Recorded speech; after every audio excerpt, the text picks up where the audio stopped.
The football talk show that holds back nothing on opinions. Straight shooting LJA. Hi, I'm John Sitton. Grassroots coach Manisha Taylor. Hello, I'm Rob Perez. The G-Man. Samir Swanee, Motivate Sports and Fitness. Christian Carambeu. Matt Hodgson, Director of the 4-Year Plan. We the people, for the people. Jazzy Fizzle. Your Monday night footballing fix. Make sure you join the revolution.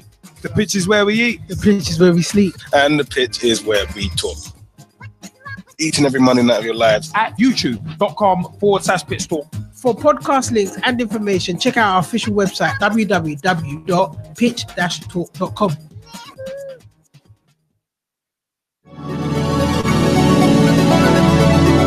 Hello, I'm Rob Perez. Grassroots coach Manisha Taylor. Christian Carambeu. Matt Hodgson, Director of the 4-Year Plan. David Gopkin. I'm Rob Lusher. Andy Copeland from the Glennet Southern Amateur League. Philip Wick, I'm CEO of 14. Former Chairman of Ibis FC. Chairman of Alexandra Park FC. And you're listening to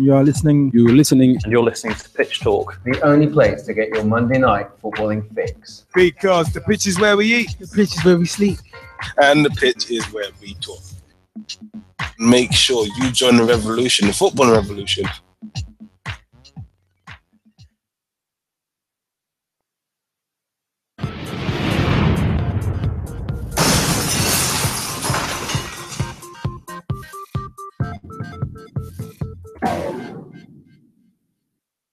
Hi, I'm John Sitton, and I'm here with Gavin, Liam and Gerald on Pitch Talk. The football talk show that pulls no punches and holds back nothing on opinions. Hello, I'm Rob Perez. My name is Christian Carambeu. I'm grassroots coach Manisha Taylor. Hi, I'm Matt Hodgson, Director of the 4-Year Plan, and you're listening to Pitch Talk, the only place to get your Monday night footballing fix. Make sure you join the revolution. The pitch is where we eat. The pitch is where we sleep. And the pitch is where we talk.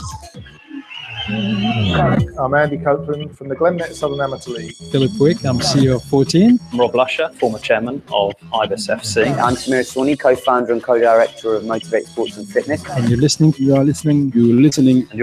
Pitch Talk.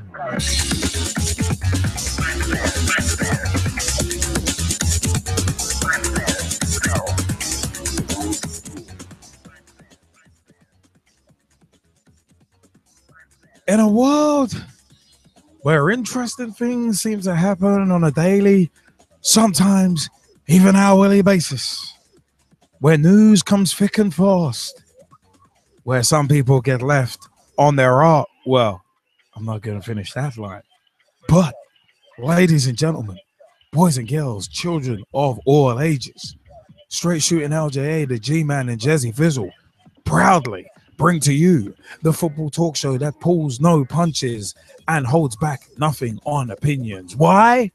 Because the pitch is where we eat. The pitch is where we sleep. And of course, the pitch is where we move to the groove and sway. And also talk as well. Read it again.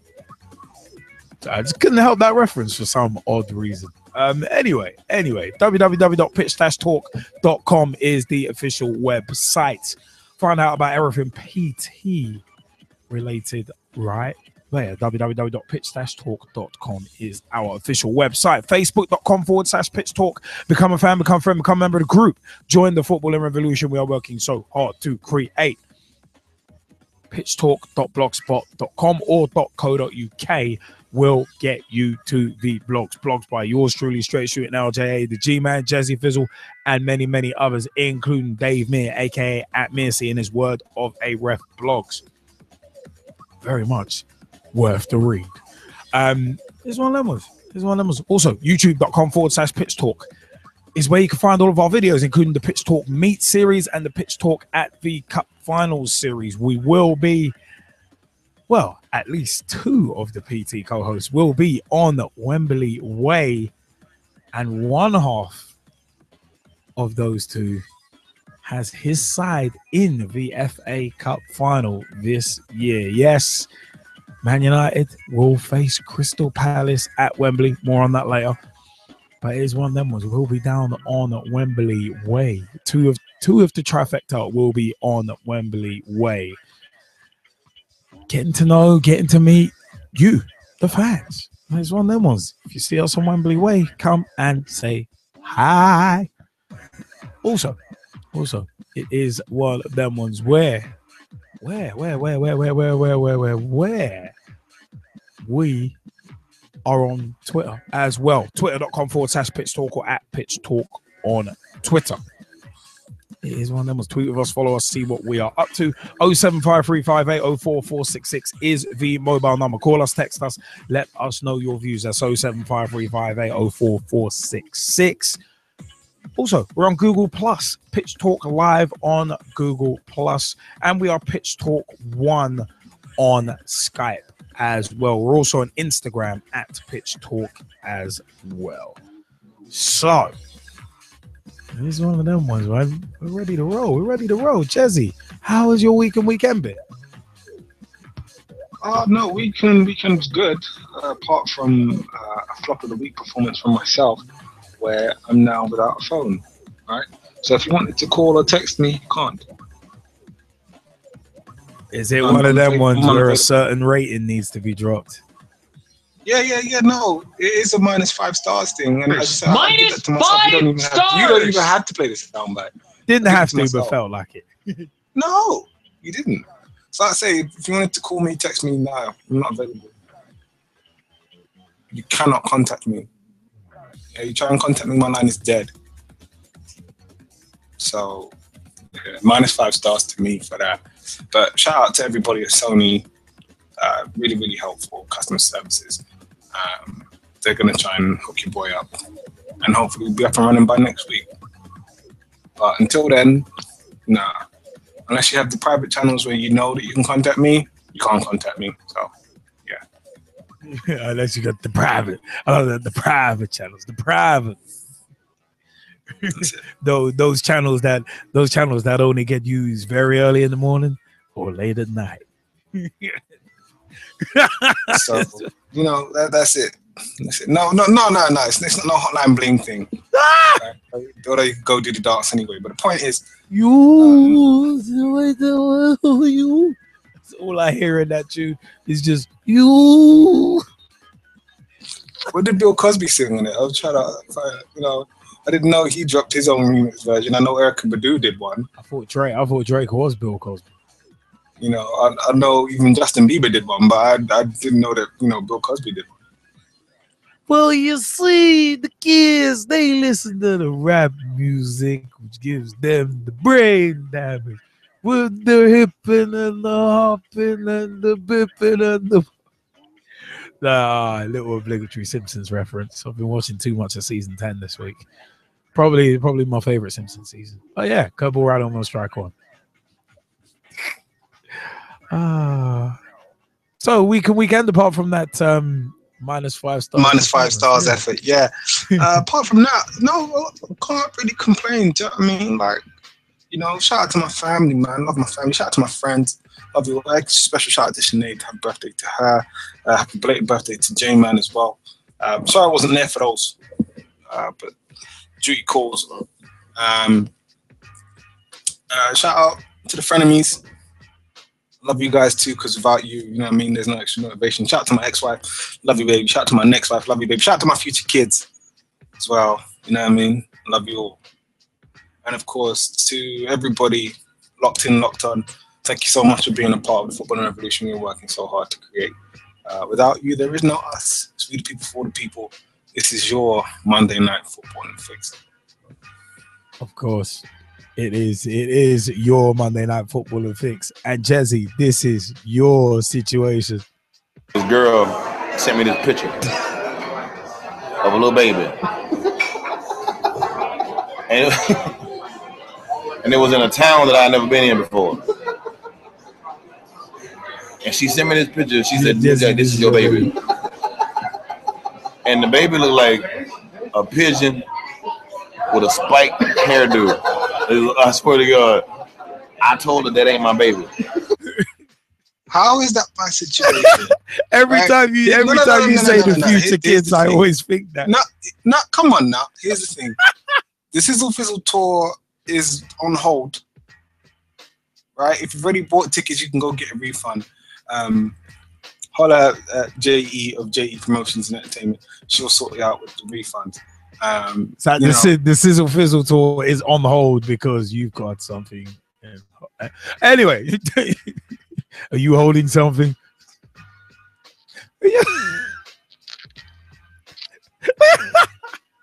I like how you just had that whole conversation by yourself. No, I was just saying this. Have you got something in hand? Anyway. Oh my goodness.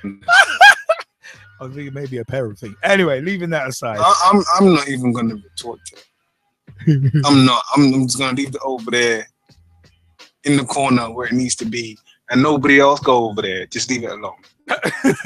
Leave it alone. Leave it alone. Was it fight the feeling? Fight the feeling. Leave it alone. Leave it alone. Put it over there where nobody can touch it. When's the Jazzy Fizzle Sizzle Tour? When's the Jazzy Fizzle Sizzle Tour? When it is it? When it is it? It's coming to a city near you. That's what we need to know. And I went international, baby. So, later on this year, keep it locked on. Say coming to a city near you. And hey, if you're in Dublin in the middle of May, call out your boy. That's what I'm saying. I love that, in the middle of May. He's narrowed it down in the middle of May. Oh, it's tremendous. It's tremendous. I'll have a pint of Guinness Zero. You can have a pint of Guinness, but I'll see you in Dublin. It's like Guinness Zero, Wow, what Guinness minus alcohol? Because if there is Guinness minus alcohol, what I gotta say is -5 stars to that. Why? No, boy, what? Having Guinness without alcohol? Come on. Yeah, but then you're gonna say things like Beck's Blue are pointless. Funnily enough, Beck's Blue actually tastes exactly like Beck's, obviously without the little kick. So I'm like, come on now. I actually got given that accidentally. It's like this beer isn't hitting me at all. Oh wait, look, no alcohol. Okay, cool. So I'm just like, it's okay. It's all right. It's okay. You're gonna end up getting drunk anyway. This guy. Oh, how many song references can I make? That'd be some Yellow Rain rather than Purple Rain in the urinals. Anyway, leaving that aside, it is one of them ones. Can we move and groove on now? Yes, it's just about. Thank you. It's like, thank you very much. Good night. Good night. Show done. But no, it is one of them ones where it is time to switch segments. Big shout out to Motivate Sports and Fitness, Girls on the Ball, and also Thin White Line magazine as well. You know what? It is one of those where it is time to switch segments into, of course,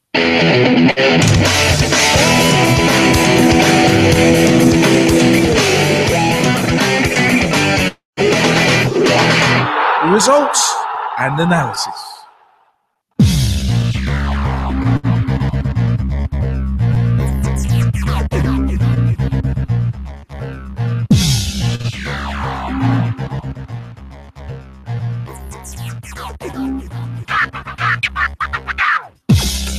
Hits, results, and analyses. Hits, results, and of course, analyses. It is about that time of the game. It's about that time of the game, time of the show, time of the show, time of the game, time of everywhere. Everywhere. Here's one of them ones where, it's been, well, let me put it this way.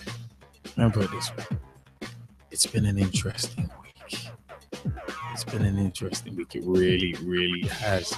Just trying to figure out where to start because there's so much to obliterate our way through. But it is one of them ones where we will start in Sparta. No, make it. It's one of them ones. Start in Sparta. Start off smarter. It is one of them ones where we are going to start with Tuesday, 19th of April, 2016. Newcastle United 1, Manchester City 1. Sergio Aguero opened and scoring on 14 minutes, a goal that should actually not have stood because Aguero was about a yard and a half offside. But it's one of them was Vernon and Nita surprised Man City by equalising on 31 minutes. A very, very crucial point for Newcastle, even more crucial considering what happened on the weekend as well. But yeah, staying on Tuesday, 19th February, Sky Bet Championship, Birmingham 2, Preston 2. Clayton Donaldson opened the score on 13 minutes, scored again on 59 minutes. Brown scored for Preston on 73, and Cunningham equalised on 89 minutes. Brentford 2, Cardiff 1. Hogan laying that. I was going to say laying that smackdown, but that's the wrong reference. There's one that was scoring on 83 and 86 minutes, and Zohore scoring for Cardiff on 89 minutes. So it was a case of Hogan's the hero for Brentford. Got to give him that.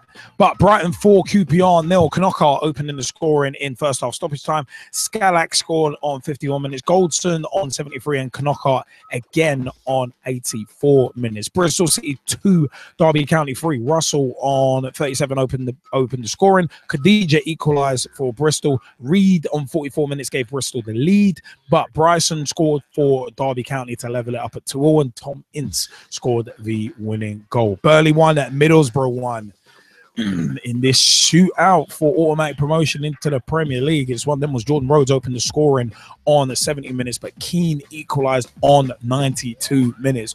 Burnley within touch and distance of the Premier League. I think they need like 1 or 2 more wins to guarantee it. So it is one of them ones. It's very tight at the top of the championship right there.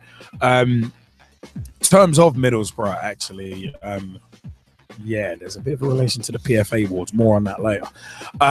Ipswich 1, Fulham 1. Dembele opened the scoring on 66 minutes, but Knudsen equalised on 91 minutes for Ipswich to track the boards.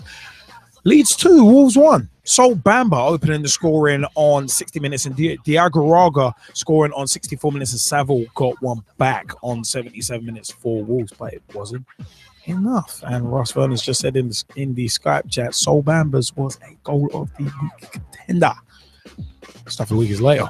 But yeah, Nottingham Forest 1, Blackburn 1. Dexter Blackstock opening the scoring on 15 minutes, and Graham equalising on 22 minutes. Rotherham 1, Huddersfield 1. Greg Halford opening scoring on 10 minutes, and Naki Wells scoring on 22 minutes. On 22. It is one of them ones where, yeah. Russ Fernandez said Rotherham's goal was a Dean Whitehead own goal on the 9th minute, although we have it down as Greg Halford, so we're going to give it as Greg Halford on 10. Sheffield Wednesday 0, MK Dons 0, Bolton 0, Charlton 0, and by virtue of this result, Charlton go down with Bolton into League One, into Sky Bet League One. So Bolton, Charlton down. Reading 1, Hull 2 is another scoreline. Cooper on 4 minutes. Hernandez on 18 minutes, and Robertson on 79 minutes, giving Hull the win. Sky Bet League One. Barnsley 1, Peterborough 0. Forrester was sent off on 43 minutes after being booked on 40 minutes, and Williams got the winning goal on 90 minutes. Let's go on to Burton 1, Wigan 1. Jacobs on 8 minutes. Naylor equalising for Burton on 38 minutes. Chesterfield 1, Doncaster 1. Rowe opened the scoring for Doncaster on 6 minutes. Ariibi equalising on 18 minutes. Coventry 1, Bradford 0. Rose on 59 minutes with the only goal of the game. Davis was sent off on 82 minutes. Crew 1, Colchester 1. Moncur scoring from the penalty spot on 65 minutes, but Saunders equalising on 91 minutes for Crew. Millwall 1, Fleetwood Town 0. Morrison with the only goal of the game on 52 minutes. Rochdale 1, Gillingham 1. Camps on 45+1. First half stoppage time. Scoring for Rochdale, and Gillingham equalising on 77 minutes through Egan. That's a very interesting one. Brad Hicks has said Charlton and Brighton team of the week contenders for what happened on Saturday. Let's go into Scunthorpe 2, Bury 1. Williams opened the scoring on 19 minutes for Scunthorpe. Wotton added a second on 53 minutes. Pope scored on 61 minutes, but Etuhu was booked on 89, sent off on 93 minutes in that one. Shrewsbury 1, Sheffield United 2. Sharp opening the scoring on 19 minutes. Agogo equaliser for Shrewsbury on 54, but Adams scored on 66 minutes to give the Blades the win. Southend United 0, Oldham 1. Big shout out to Tom Wood on this one. Main with the only goal of the game on 66 minutes for Oldham, unfortunately for Tom. Walsall 1, Swindon 1. Doty on 59 minutes opened the scoring for Swindon, but Morris scored an equaliser for Walsall on 71. Sky Bet League 2, Barnet 3, Notts County 1. Big shout out, said we throw them T's up for Big T, but unlucky, man. This one then was John Stead scoring again on 6 minutes from the penalty spot. Akinde equalised from the penalty spot on 47 minutes, but Randall scored on 57 and Yadam scored on 63 minutes to give Barnet the win. Cambridge 7, Morecambe 0. This even popped up on Facebook as a result of the night. Berry scored a penalty on 6 minutes. Dunk on 17. Again on 26. Williamson on 29, not Gerald Williamson. Roberts in first half stoppage time. So, imagine that, 5-0 down at half time. Got worse in the second half. Ishmael on 59 and Berry scored another penalty on 93. Carlisle 1, Luton 2. Piggott opened the scoring on 23 minutes for Luton. McCoy scored on 51 and Stacey got one back on 61 minutes for Carlisle. Dagenham Redbridge 0, Wimbledon 2. Taylor on 33 and 61 minutes. Exeter 2, Mansfield 3. Tafazoli scoring on 11 minutes. Benning on 56. Watkins. Sorry, I had a bit of a flashback. Watkins scoring on 64 minutes. No, you had a bit of a folly. A tig old flashback.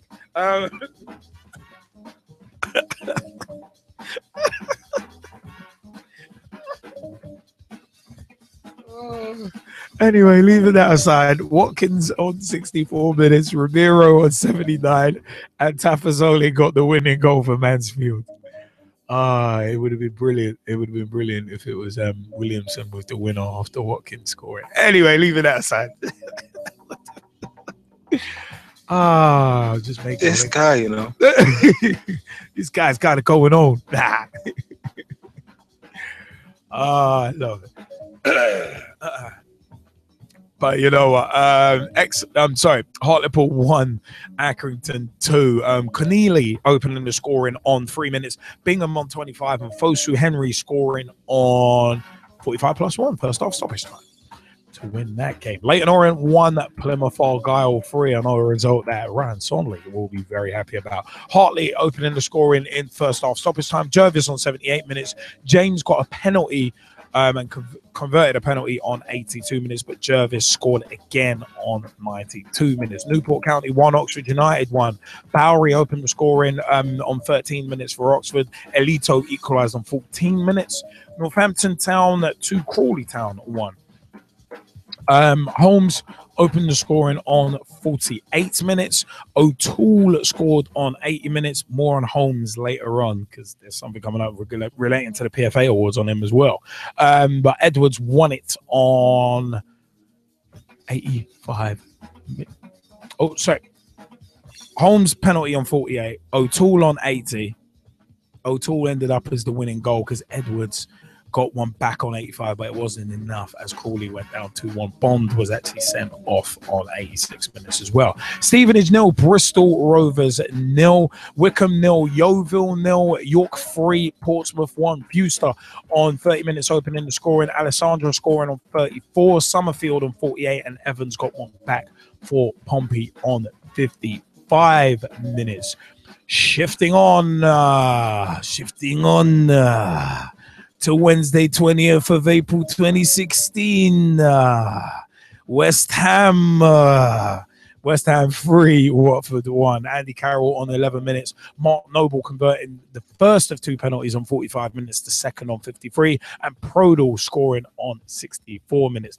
Amrabat was sent off on 93 minutes after being booked on 76 minutes. With a live bird upon my chest, this is definitely the result I love the best. Liverpool 4, Everton 0. Not the greatest week for the Blue Noses, getting battered in a local derby, and I mean battered. was it 40 shots on goal? 40 shots on goal. It was one of them ones. Yeah. And then possession stats tell you all you need to know as well. Liverpool 4, Everton 0. Divock Origi opening the scoring on 43 minutes. Mamadou Sakho, more on him later, scoring in first half stoppage time. Funes Mori was sent off on 50 minutes. Little bit, some would say a little bit of controversy, but it is one of them ones. He went over the ball, and the way Origi's ankle bent, it was oh man. I can see why the ref would give a straight red for it, to be perfectly frank. But yeah, Funes Mori sent off on 50 minutes. Daniel Sturridge scored on 61 and Felipe Coutinho scoring on 76 to finish the battery. Man United 2, Crystal Palace 0. Damien Delaney with an own goal on 4 minutes, and Darmian scoring a quality goal of his own on 55 minutes. Let's shift on to Thursday, 21st of April 2016. Arsenal 2, West Brom 0. Alexis Sanchez on 6 and 38 minutes. Staying with Arsenal, actually, in the FAWSL 1, Arsenal ladies went down 2-0 against Chelsea ladies. Frank Kirby getting both goals, first on 17 minutes, the second on 80 minutes, in a dress rehearsal, it must be said, for the Women's FA Cup final, which will be Arsenal versus Chelsea ladies this year. You know what? Here's one of them. Was for more information on the women's game, FAWSL 1, WSL 2, the WPL as well, and much more, for pictures, blogs, information, match reports, everything. Check out Girls on the Ball, facebook.com/Girls on the Ball, @Girls on the Ball on Twitter, and girlsontheball.com. Sophie and Rachel doing a hell of a lot of work, and it's all worthwhile. It is one of those. There is also a Pitch Talk Meets with Sophie and Rachel of Girls on the Ball on youtube.com/Pitch Talk as well. Get to know Sophie and Rachel a bit more through that interview that we conducted. Friday, 22nd of April 2016, Sky Bet Championship, Preston 0, Burnley 1. Joey Barton with the only goal of the game on 6 minutes. So Burnley edging closer to automatic promotion. Let's go into Saturday, 23rd of April 2016. Man City 4, Stoke 0. Fernando on 35 minutes. Aguero scored a penalty on 43 minutes. Iheanacho scored on 64 and 74 minutes. 4 seems to be the magic number for Stoke recently. It's one of them ones, especially away from home, getting battered 4-1 away at Liverpool, and also now away 4-0 at the Etihad.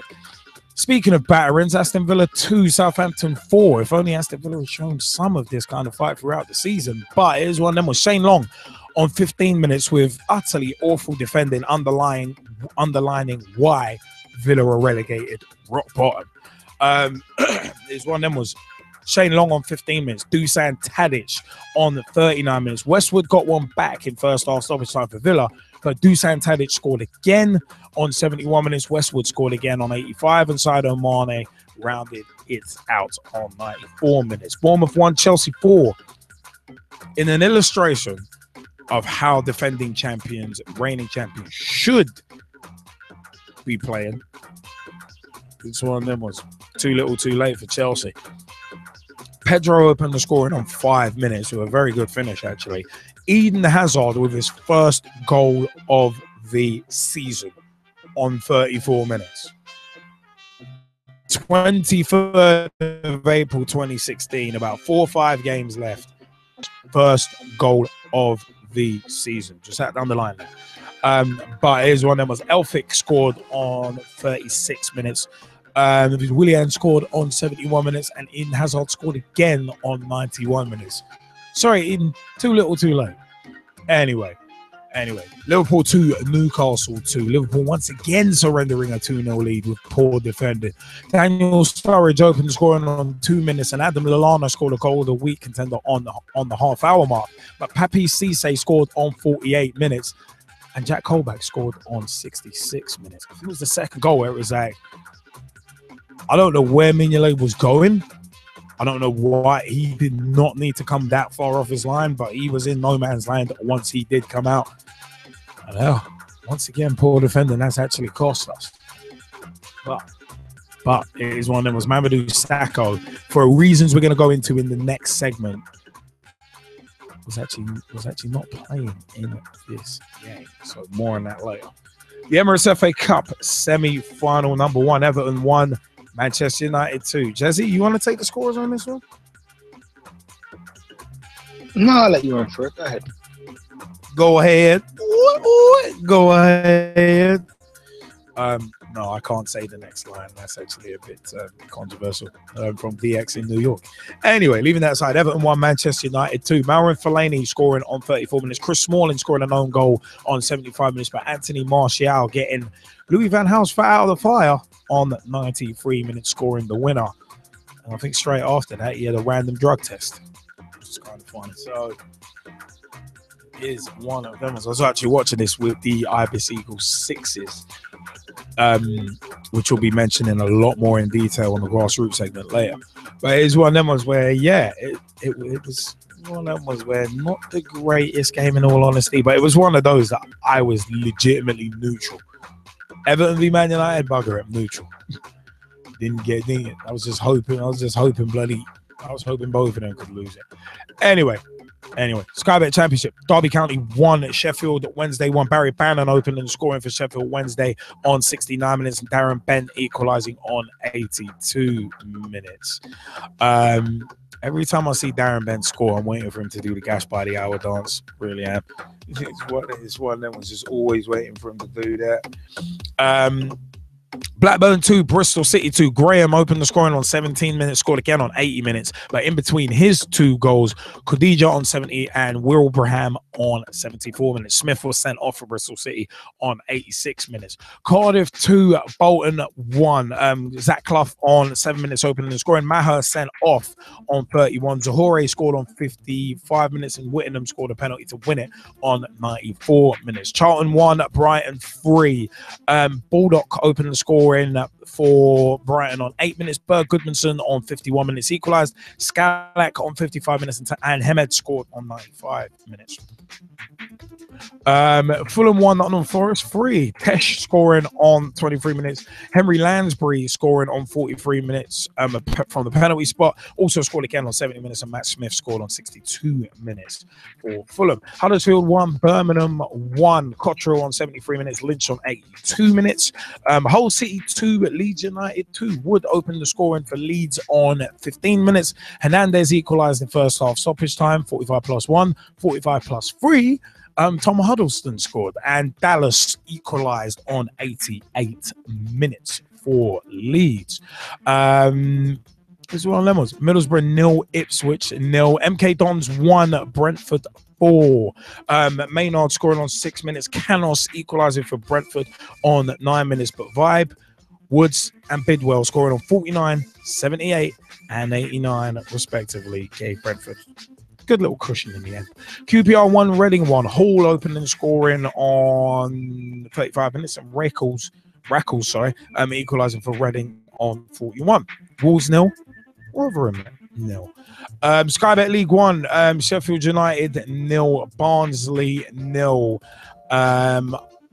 Bradford 4, Walsall 0. It is one of them ones where Moraes opened the scoring on 54 minutes. Hansen scored on 58, 72, completed his hat-trick on 73 as well. Bury 1, Millwall 3. Taylor opened the scoring on 4 minutes. Morrison added a second on 33. Ryan Lowe scored on 45 plus 2 for Bury, but Taylor scored on 83 minutes to make it a little more convincing. Colchester 0, Burton 3. Edwards on 17 minutes was sent off, but Lewis Aiken scored on 49, completed his hat-trick on 60, right on the hour mark. Doncaster 2, Coventry 0. Rowe on 21 minutes, Williams on 32 minutes. Fleetwood 0, Blackpool 0. Gillingham 2, Shrewsbury 3. Kai on 16 minutes. McDonald equalising in first half stoppage time. Mangan scoring on 56 minutes. Hesson Taylor scoring on 61. And Akpa Akpro winning it on 81 minutes. Oldham 1, Crew 0. Forte on 59 minutes. Peterborough 0. Scunthorpe 2. Where are we going with that one? Yeah, Peterborough 0, Scunthorpe 4-2. Almeida Santos with an own goal on 51 minutes. Hopper on 76 minutes. Port Vale 4, Rochdale 1. Robinson on 37 minutes. O'Connor penalty on 45 minutes. Hooper on 46 minutes. Andrew getting one back for Rochdale on 50 minutes. And O'Connor scored another penalty on 76 minutes. Swindon 1, Chesterfield 0. Kasim on 77 minutes with the only goal of the game. Raglan was sent off on 88 minutes after being booked on 43. Wigan 4, South Bend 1. Big shouts to Tom Wood, and sorry, pal. Sorry about your damn luck. It's one of them ones. McCann scored on 9 minutes. Grigg on 17 and 36 minutes, and Jacobs on 50 minutes. Sky Bet League 2, Accrington 3, York 0. Fosu Henry on 35. Windass on 69 minutes, and Windass again on 92 minutes. Wimbledon 1, Leyton Orient 0. Match where the fans weren't happy about this one afterwards. Taylor on 17 minutes with the only goal of the game for Wimbledon.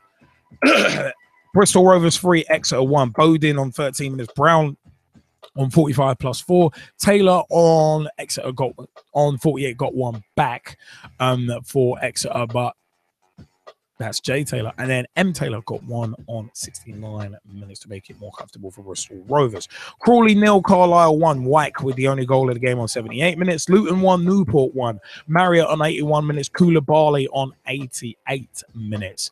Mansfield 1, Barnet 1. Akinde opened the scoring on 6 minutes.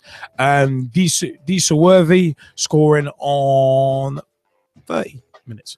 Morecambe 1, Stevenage 4. Good win there for Stevenage. Doyle won 20 minutes with the only goal of the game for Morecambe, but a good own goal on 38 minutes. Parrott scored on 45 plus 1, scored again on 72, and Kennedy scored on 86 minutes. Kennedy! And I think Graham Wesley going to Stevenage for a full spell was more Mike Harniman hoping. Hope more than expectation. Speculation. There we go. There's the word. Notts County 1, Cambridge 2. Sorry, Big T, another defeat. Berry on 4 minutes, opening scoring for Cambridge. Hollis equalised for Notts County on 39, but Williamson scored on 54 minutes. Noble was sent off for Notts County on 81 minutes. Oxford United 2, Hartlepool 0.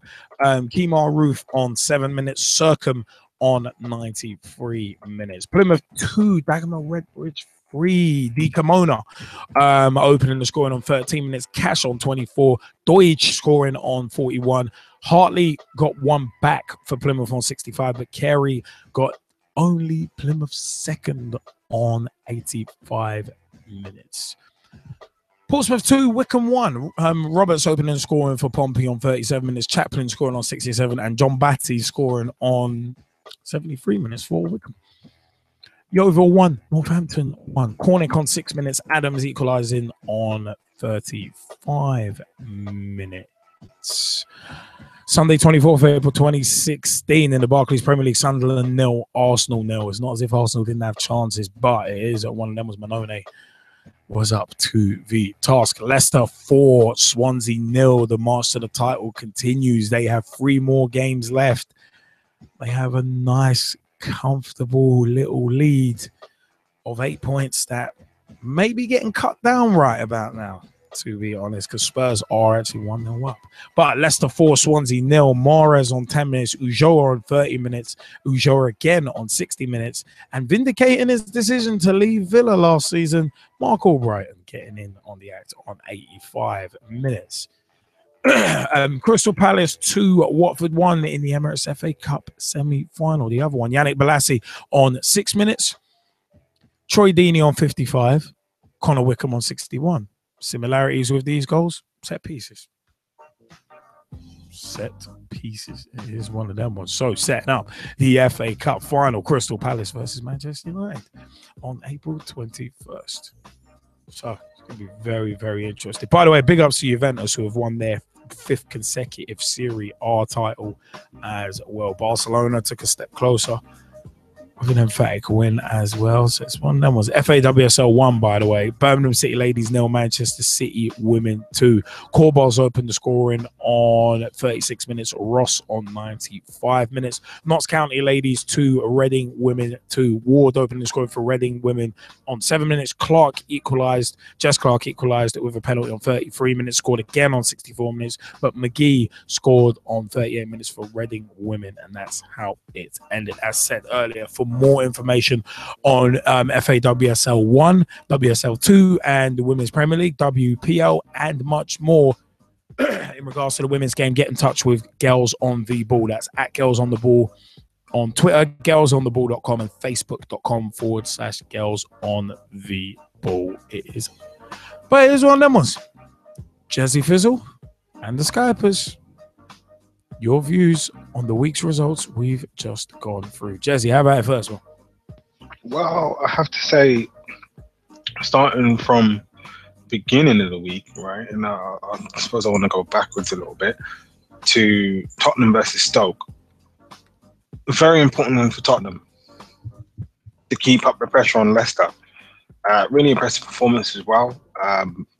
You know, you're talking about a PFA Young Player of the Year and Young Player of the Year from last year, I believe. So again, really important stuff, and Tottenham need to keep going. They need to keep applying the pressure, and then that's what they did with that win. And again, it was comfortable and equally impressive. You know, moving over to Tuesday, I have to say Newcastle got a surprise point for me. I wasn't expecting them to get that result against Manchester City, but it also goes to show the inconsistency that Manchester City have. And, you know, with that kind of fighting spirit, Newcastle should be all right. But do I think that they'll be relegated? Honestly, yes, I do. Yeah, I do. And but that point actually should have been free, though. It should have been free because Aguero's goal should not have stood. And even Dave Meyer, aka Mercy, on Twitter was like, "Cannot believe assistant referee did not flag for offside on the City goal. Miles offside, not even a close call." And he's right. Mercy's right on that one. Yeah, I mean, I agree wholeheartedly. But at the end of the day, the result is the result, and they are where they are. You know, yeah, it's unfortunate, but again, I think for Newcastle, it's so important that the morale stays, you know, as high as it can, and that they string the results together. So it's going to be interesting to see what happens there, especially if they do get relegated. What players will leave? Will Benitez stay? Etc. Etc. So there's a very interesting storyline to be played out there. And then in the dress rehearsal, what is now confirmed as, you know, the FA Cup final, Manchester United beat Crystal Palace 2-0, and you know, honestly, I'm hoping for a repeat. I'm hoping for a repeat in the final. Manchester United need to win the cup, as I was saying to the G-Man just yesterday. Before I was sans phone. So yeah, really important result there. Liverpool beating Everton 4-0. I was surprised at this. Just because I thought Everton would show a bit more backbone.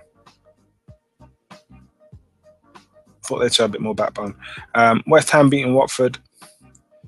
You know, I really like what West Ham have done this season. And even though I'm not a West Ham fan, I know quite a few West Ham fans, I'm actually looking forward to the transfer window for West Ham to see who and what they bring in and how they integrate with the team. It's going to be quite interesting next year. But, you know, one of the players of the season, for me, absolutely sensational.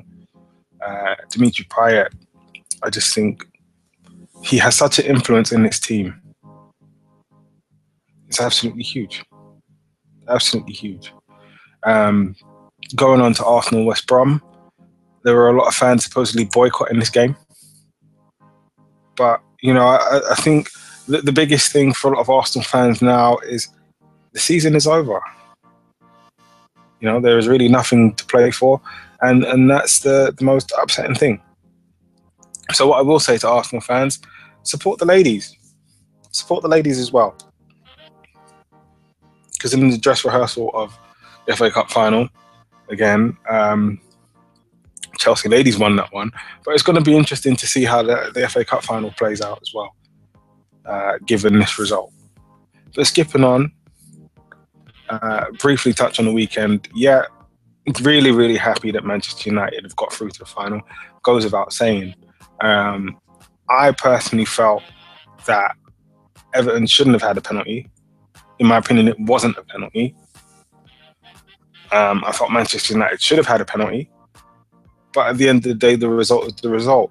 And one of the features of this team, especially in the second half of the season, is that when they need to get a result, when the backs are against the wall, it's squeaky bum time, clutch time, whatever you want to call it, they pull it out. They pull out the result. And that's what they did. Like, literally, there's seconds left in the game. And Anthony Martial goes and scores. The thing is, it's a beautiful finish as well.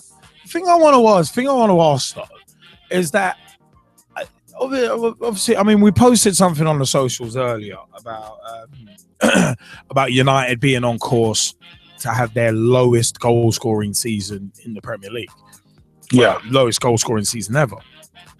And a lot of fans want Louis van Gaal out, but he could still get you guys 4th place and an FA Cup as well, which ironically enough, a lot of Man United fans have mocked Arsenal for being happy with. But would that represent a good season for Man United, considering the transitional space that they're in now?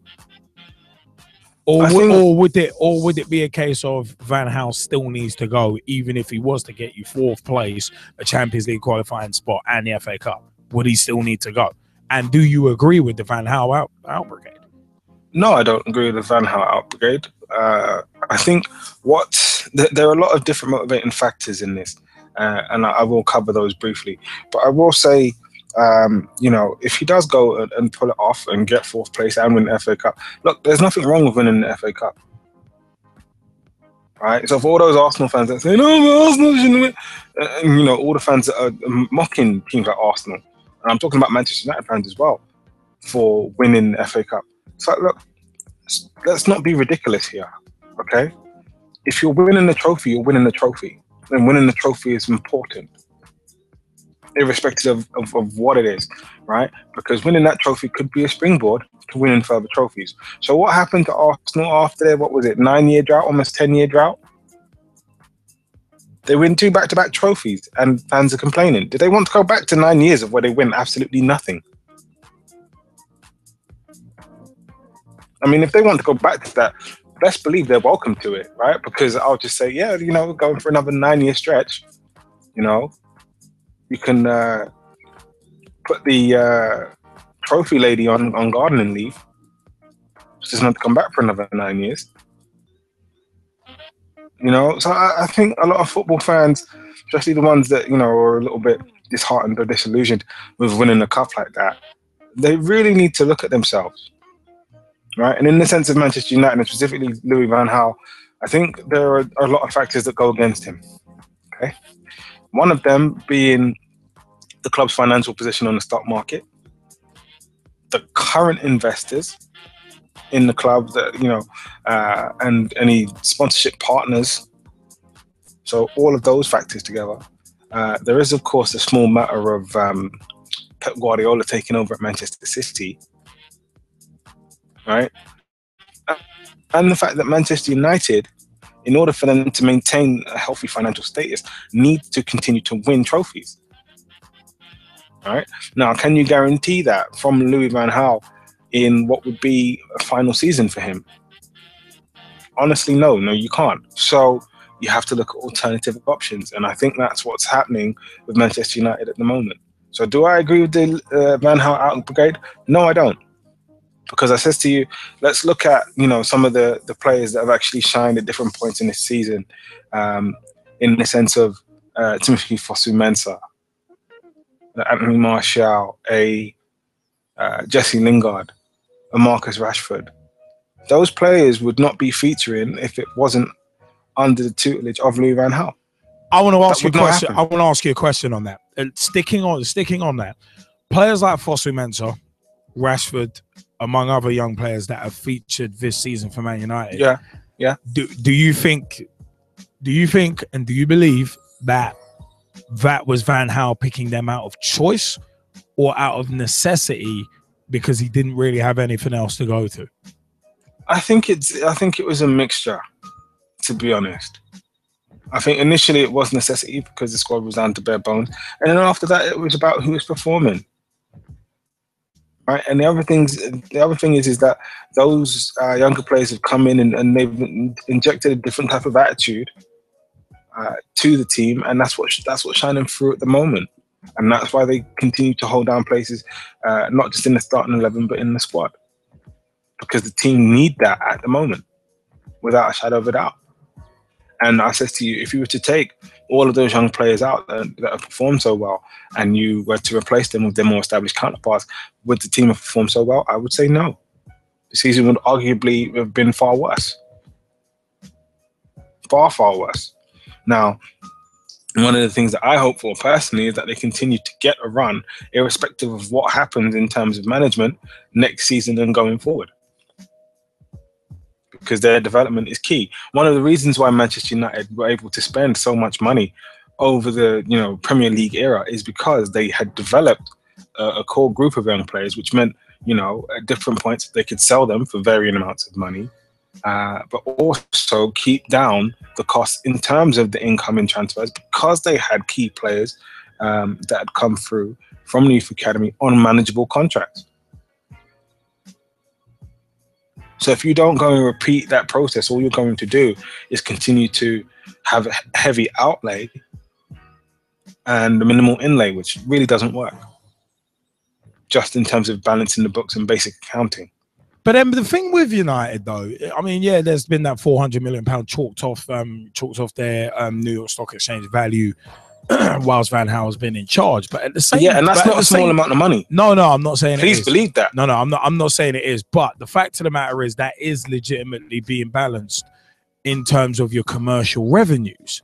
So you're kind of operating on an even keel in that regard. There's a lot of other numbers, obviously. Yes and no. But right? but where I'm going in terms of the question is with all that in mind,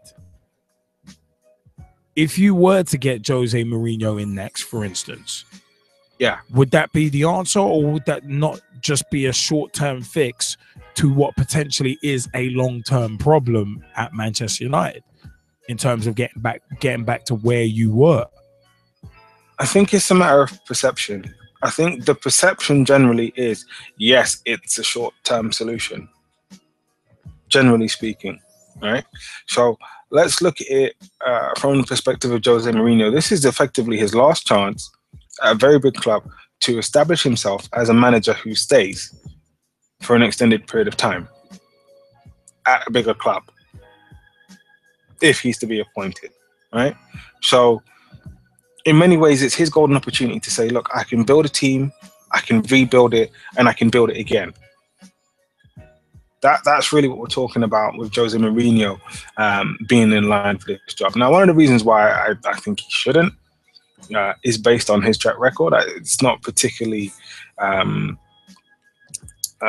pleasant reading in that regard. So, it's a tough one. But financially speaking, okay, we have to look at it like this. Manchester City have made a huge investment in another superstar manager in Pep Guardiola. So you have to go and match them in that regard. With Pep Guardiola, they are more likely to go and win some trophies. So again, you have to match them in that regard. And of course, there's all of the media excitement about the appointment, which again, you're going to have to go and match them, because what we're talking about with potential investors and business partners with all of this is, if Manchester City seems to be the more attractive proposition, it means Manchester United are losing out on business, which doesn't work, right? And you talked about the $400 million that was lost on the stock exchange due to the results on the pitch. Look, that is a hit that the people that have the shares for Manchester United cannot afford. They can't afford it. Here's the thing with how the stocks will work, okay? They will become a more attractive proposition when Manchester United are winning trophies on a consistent basis, winning games on a consistent basis, especially big games. right? If they don't do that, they lose out. Not just on actual money in terms of value of the stocks or shares. We're talking about potential business as well. So if they want to continue to lose that, I'll say to them, from a business perspective, please continue to do what you do with having Louis van Gaal in charge, right? But if you want to make the current business partners happy and have them continue to spend money, change it. If you want to have new potential business partners and investors come on board, change it, right? Think of it just from a marketing perspective now. If Jose Mourinho is announced as Manchester United manager, that is huge, huge news.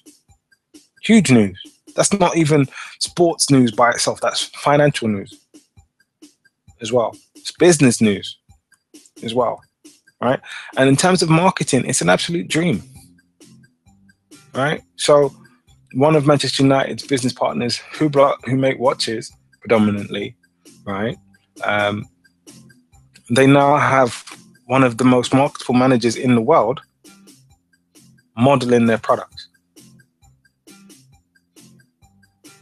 Well, it's interesting. It's interesting you bring that kind of thing up, actually, because even Juan Mata has come out today saying, "Yeah, football's a bit too commercial."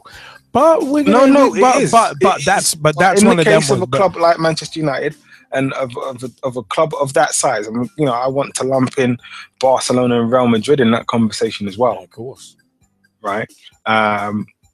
This is what you have to do. This is honestly how you get clubs basically whoring out everything. How many sponsors have you got on your training jersey? 3, 4, 5, 6, too many, something like that. So it's, too many is the answer. But that is if you want to make the money, that's how you get it. Day. That's how you get it.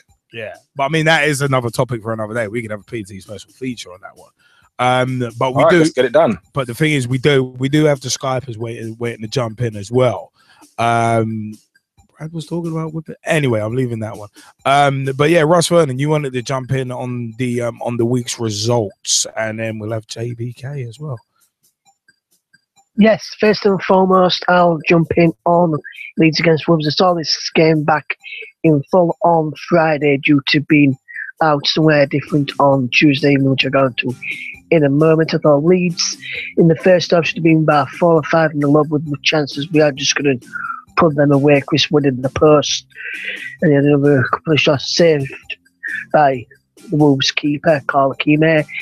We did that eventually get the breakthrough in the second half with a goal of the week contender from Sol Bamba, 25 yards out on the volley, straight across into the top corner, and then a fantastic goal again from brilliant play again. And Tumana Diego scored his second in a couple of games as well after scoring last week against Reading, and then a bit later, Wolves put a goal back, and then a bit later on, Lewis Cook, fantastic one through by him, set up Jonah Mataka, who's not played for some time, and he hit the crossbar. If that had gone in, that would have been a fantastic goal, and the goal of the week continued just for the run, Liam. But that one going on to Saturday. I think it was a fantastic point against Hull at the KCC, with both fighting for promotion, and it was a fantastic goal from Chris Wood to tear the lead, and then it was poor defending from Leeds as Hull took the lead in first half injury time. Then we did go back through Stuart Dallas 2 minutes from 10 with a fantastic low drive set up again by Jonah Mataka, who's played brilliantly in the past couple of games from what I've heard and what I've seen. Anyway, moving on now back to Tuesday and to the AFC New York Stadium, where I was there in the press box, which I'll explain it when I'm in a fantastic game of football. I think a draw was a fair result. Huddersfield had the majority of the ball in the second half, following it in the first. Greg Alford's strike was going wide. I could see perfectly. Deflected off Dean Whitehead and went past Jed Steer. Lee Camp was a bit annoyed, according to Neil Warnock, after the game for letting Naki Wells equalise. And then after listening to David Wagner and Neil Warnock's press conference at the ACL New York Stadium last Tuesday for my college project, which I'm doing a radio show, I was able to interview Kirk Broadfoot, Rotherham United's captain, for my radio project at college. And as I say, to Kirk, Thank you very much, sir, for doing me that. And also I want to say a big thank you to Sam, Todd and my young press officers who were for letting me be in the press box and then interviewing Kurt Bradford, and also letting me record Neil Warnock's press conference after the game as well. So thank you to everyone down at Rotherham United Football Club, and fantastic to see them gain survival on Saturday from staying in the Championship for an MK Dons 4-1 defeat to Brentford and their 0-0 draw with Wolves. Kieran says, big shout out to you, Kieran. He says he's got nothing to say on Wolves' defeat to Leeds and draw against the Millers. Back to Liam in the studio. I mean, Jaymie Bailey, you wanted to jump in as well, didn't you? How you doing? All good, JBK. You all good? Yes, not too bad. Just finished coaching with a female under 14s team as well, which was eye-opening to say the least when it comes to in terms of mixed ability in a team environment. Yeah, just looking at some of the results that have gone on. I'm not really surprised by the whole Liverpool-Newcastle thing, and so I'll sort of speak about that later if we're going on to the Sakho sort of situation. I look at the Manchester City result. I thought that was more of a surprise to me. The whole Arsenal-West Brom thing, that's a dead horse, and I'm not going to beat it again. What are you beating? No, I'm only kidding. You don't know. There's also the result between Liverpool and Everton. I'm more surprised by Roberto Martinez choosing to play his first team against you guys, simply because of the fact that he had a match on Saturday, which was an FA Cup semi-final. Not just any type of match. It was a big match. Manchester United sort of got a good luck charm in terms of beating Crystal Palace on Tuesday night. So they'll be looking forward to playing on in that final. I think I actually did predict that Crystal Palace were going to win.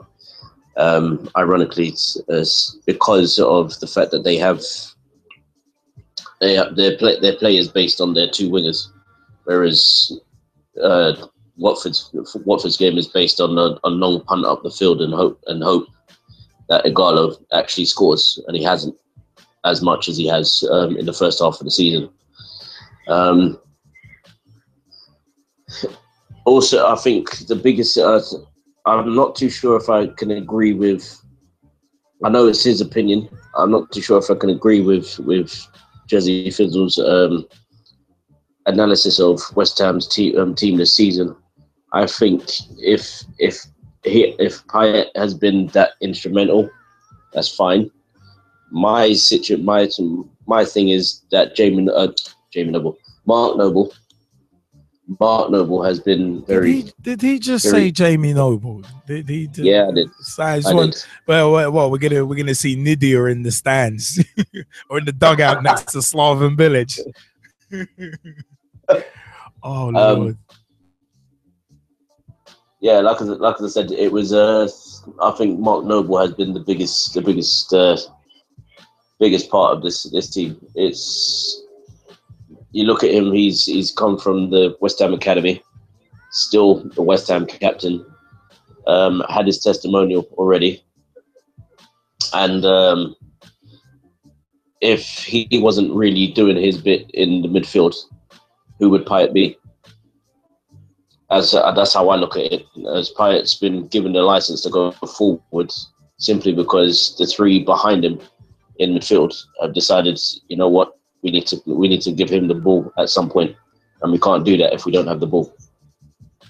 So they've got to run the ball early, giving them the ball, seeing what they can do, and that was shown against Leicester. And as much as it wasn't really brought up, it was shown against Leicester. It was shown against Leicester as much as they could. I look at some of the other results in this the Championship. I was a bit surprised by the result between Burnley and Middlesbrough. I think more because of the timing of the goal. I was surprised that Borough didn't beat Ipswich on Saturday.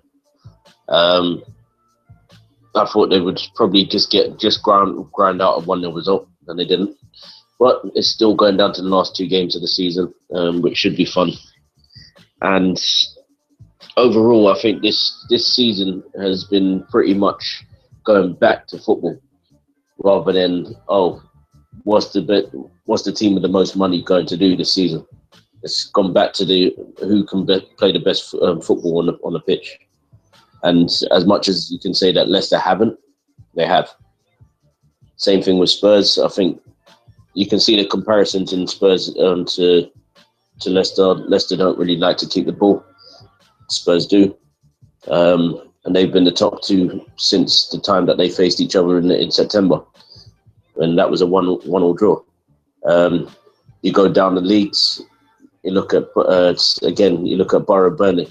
I don't know if Borough have actually beaten Burnley this season. Again, Wigan picked up in January when Arsenal obviously went the opposite way. I know it's not the same leagues, but it's pretty much what you can say about football with and money. Northampton Town, great shout for them. Don't know how you managed to get yourselves into debt halfway during the season, but to be getting themselves out and being promoted as champions, amazing. You can't really fault them, and I'm hoping that they actually manage to stay up as well in League One. So I think this season has been more about, well, regardless of how much money the Premier League are getting, football is still a sport rather than just a business. Well, the thing is, though, football definitely is business. Big business at that. And in a way it's good, but in more ways it's kind of sad, because it kind of pretty much ends up losing the soul of it. But it's one of them ones. I guess crap is going to happen. Crap is really, really going to happen. So it's one of them ones. The commercialization of football, necessary. It's a necessary evil. Let's say that much. Let's definitely say that much. It is a necessary evil. But you know what? Speaking of necessary, it is about that time for us to switch focus, because it's time for us to switch segments and go into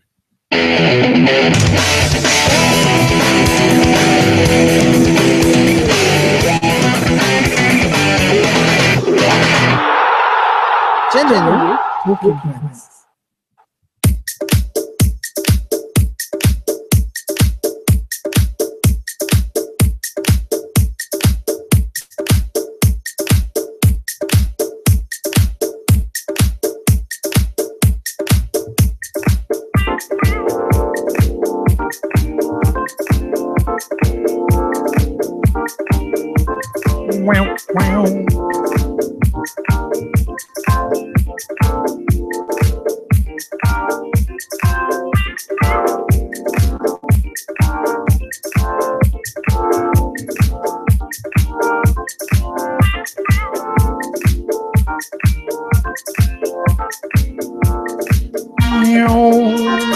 Ladies and gentlemen, boys and girls, children of villages.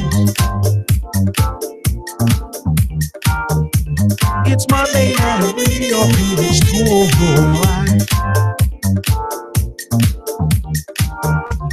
Of course, it's show time for your Monday night football. Let's get into some general talking points. Why? Because this is Pitch Talk. Yeah, general talking points is where we are going to go, and where we are going to go in that regard Leicester City forward Riyad Mahrez has won the PFA, Professional Footballers Association Player of the Year award. This from the 24th of April 2016. Mahrez has scored 17 goals and made 11 assists in 34 league games to take Leicester to the cusp of the Premier League title. The award was voted for by the Algeria International's fellow professionals. Tottenham midfielder Dele Alli, who's 20, was named the PFA Young Player of the Year, and Manchester City ladies forward Izzy Christensen won the Women's Player of the Year award. Sunderland striker Beth Mead, who's 20, was named the Women's Young Player of the Year. Mahrez, who's 25, held off competition from Tottenham forward Harry Kane, Arsenal midfielder Mesut Ozil, West Ham United midfielder Dimitri Payet, and fellow Leicester man Jaymie Bailey, and also N'Golo Kante as well to win the award. He was handed the prize at the Grosvenor Hotel in London on Sunday, hours after scoring in his side's 4-0 win over Swansea. As leaders, Leicester moved to within 5 points of the title. So, Premier League season in numbers for the PFA Player of the Year nominees. Riyad Mahrez, goals 17, assists 11, minutes played 2,795. Kane 24, 1, 3,008. Jamie Vardy in terms of goals 22, 6 assists, 29, 59 minutes played. Dimitri Payet 9, 2,311. Mesut Ozil 6 goals, 18 assists. 2,869 minutes played, and N'Golo Kante 1 goal, 4 assists, and 2,750 minutes played. Now it's one of them ones where Riyad Mahrez, I said, that is actually he is actually the first Algerian to win the PFA award. He joined Leicester from French second tier side Le Havre in January 14, and he said, without my teammates I wouldn't get this award, and from my manager and staff, without them I wouldn't receive this award and I wouldn't score. It's team spirit and I want to dedicate it to them. It's extra special because if the players vote for me, it's because they've seen I've been great this year, so I'm happy. 1 year ago, Dele Alli was getting ready to play for Rochdale, where MK Dons have been loaned back to the League One club after signing for Tottenham for an initial $5 million in February 2015. This season, he scored 10 times in 32 games to help Spurs challenge Leicester for the title. He's also made 6 senior appearances for England, scoring in a 2-0 friendly win over France last November.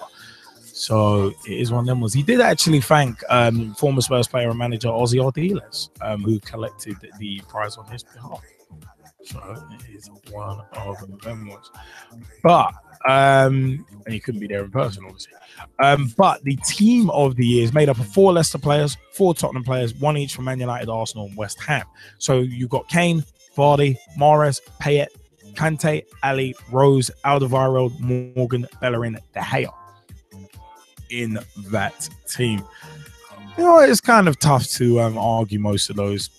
Maybe in Liverpool's spot, I probably would have put Coutinho in there somewhere, but you can't argue with 4 of them being from Leicester, 4 of them being from Tottenham. They're the top 2 sides in the country right now.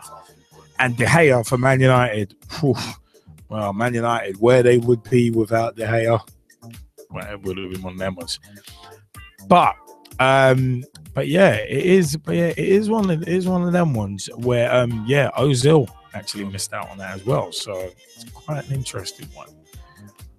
But also, players from champions Chelsea, Manchester City, and Arsenal dominate the Women's Super League One Team of the Year as well. And Burnley, who are battling for promotion to the Premier League, had 4 players in the champ.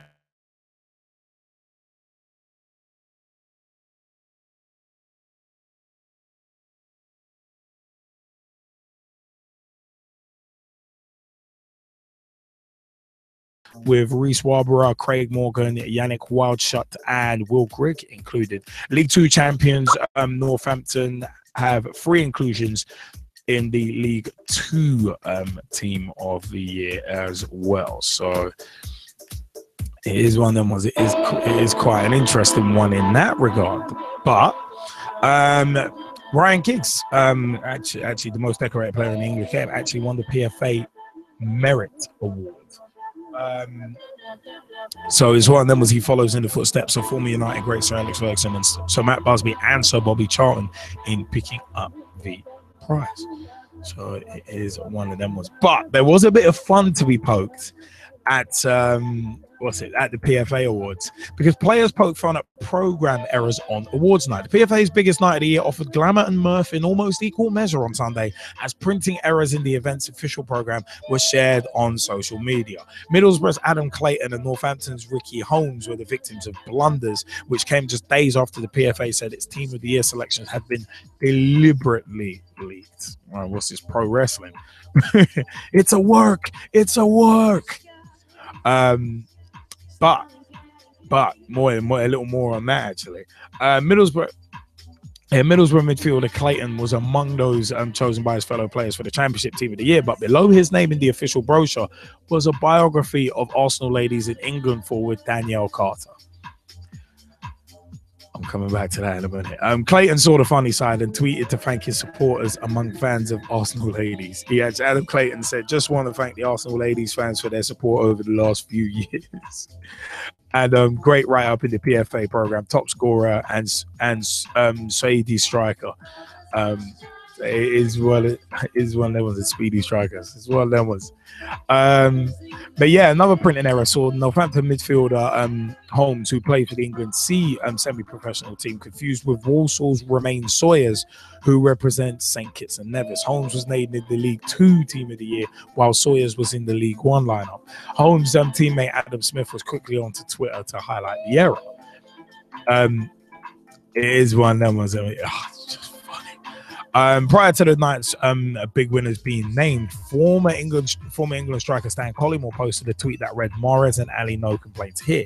He followed up by posting an image of what appeared to be a copy of Tottenham's next match day program. Obviously, Tottenham are in action right now, in which Ali's PFA success was referenced prior to it being announced. Ooh, bloody hell. It is one of them ones. So, also a 12-man Team of the Year was actually named as well. Days before the award ceremony, the PFA was forced to unveil its Teams of the Year for the top 4 English leagues and Women's Super League early after the details were leaked. It blamed the member of the public for choosing to deliberately leak out our representative teams from the official brochure of the awards evening. It added, "As a matter of urgency, we are seeking a detailed explanation from the brochure printers as to how they were able to secure a copy of the publication." Okay, that doesn't even make sense, to be perfectly frank. But yeah, okay, cool.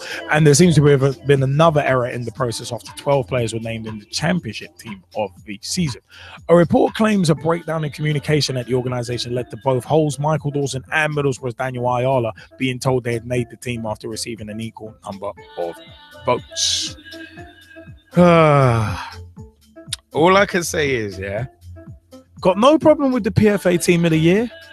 But the one thing I do have a problem is those botches. They definitely deserve -5 stars and flop of the week contention for some of those botches. All right, things getting leaked out. We live in a social media world where everyone's trying to get everything yesterday, so that's going to happen. But Ricky Holmes having his short bio, his little paragraph bio, that oh my god, having it confused with Walsall's Romain Sawyers, that is poor. And also the Adam Clayton one is even worse. Adam Clayton, you see his name, and then below his name is a bio of Danielle Carter from the Arsenal in England ladies. It's like, come on, who books this crap? All I can say is, if I wanted crap out of you, I'll pick it out of you. It's one of them moments where you're just like, I don't know what the hell's going on here. Wait a minute, but I don't like it at all. That's all I'm saying, man. The PFA Awards, those botches are just utterly terrible. I mean, you'd think to yourself there'd be some sort of quality. For me, it kind of shows there's no quality control. I mean, it's all good. I mean, it's one of them ones. They've done quality control in terms of picking the Team of the Year, in terms of picking the nominees and all that. But when it comes to the official program, just botches everywhere. It is legitimately like watching an episode of Botchamania unfolding. But it's one of them was staying with the serious. We had Mahrez, Player of the Year. got no real argument with that, to be honest. Got no real argument with it. I mean, but some have said Vardy should have gotten it, but I mean, it's a case of you could have had Vardy or Mahrez, and no one. I don't think anybody would have complained. So it's one of them. That is actually fair dues. I would say that's fair dues. Dele Alli is Young Player of the Year. Yeah, he's exploded onto the scene this season, so fair dues there too. The Team of the Year, yeah, can't really dispute it, to be honest. I mean, Kante has been one of the unsung heroes at times this season. Hector Bellerin is the one that stands out to me at right back, where it's like, really? Hector Bellerin? Okay. I thought Nathaniel Klein was better than him this season, but Hector Bellerin, don't really get that one. I probably would have, in terms of formation, I probably would have done a 3-5-2. Rose, Alderweireld, and Morgan. I will go with that. I probably would have put Ozil in that midfield as the extra man. So do a 3-5-2 formation instead of 4-4-2, because I don't know how Hector Bellerin has made it into that PFA Team of the Year instead of Mesut Ozil. That's the one that I would really dispute. But hell, the botches were funny. The team's pretty good. Jesse Fizzle, your view before we throw it out to the Skypers.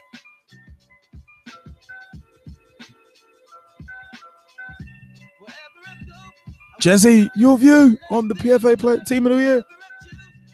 In terms of Dele Alli winning the Young Player, I can't really go and throw up any objections to that. He's been fantastic. I suppose the honourable mention would go to somebody like Anthony Martial, but that's about it. That's about it.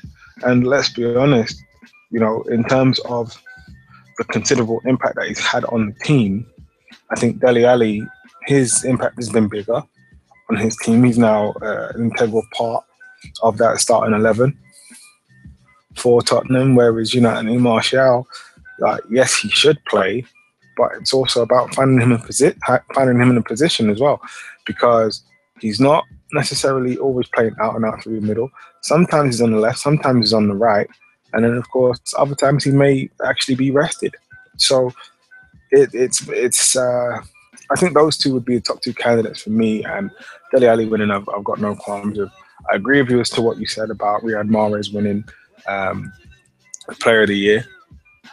I think you could have put Jamie Vardy in there, but the reason why I personally would vote for Mahrez over Vardy is when you look at the statistics, right? His goals and assists, they're almost even. I think there's only, a difference of 6? Yeah. Right? And he's been involved in, 28 goals? Something like that. Mm-hmm. And he's a wide player, and he's also had times this season where, you know, there was a portion where he wasn't actually starting games. He was on the bench for periods of the season. So, you know, overall, I think he's just had an absolutely fantastic season. Because the other thing that you have to factor into him winning this award was, if we go back to last season, okay, who was talking about Riyad Mahrez last season? Well, in fairness, we were towards the end of the season. No, we were, but come on. But I was going to say, there's a lot of things that we talk about, then people start talking about 6 to 8 months later, as if it's a new thing, and we're like, yeah, we discussed this ages ago. FIFA corruption scandal, that's all I'm saying. We called that 4 years ago. Even more, actually. But so, you know, I just think that and that alone is more than enough. But then when you go and look at the statistics, you know, it backs it up. He's a worthy winner in my opinion. Going on to the team itself, again, I have to agree with you. How Mesut Ozil is not in that team, I have no idea. None.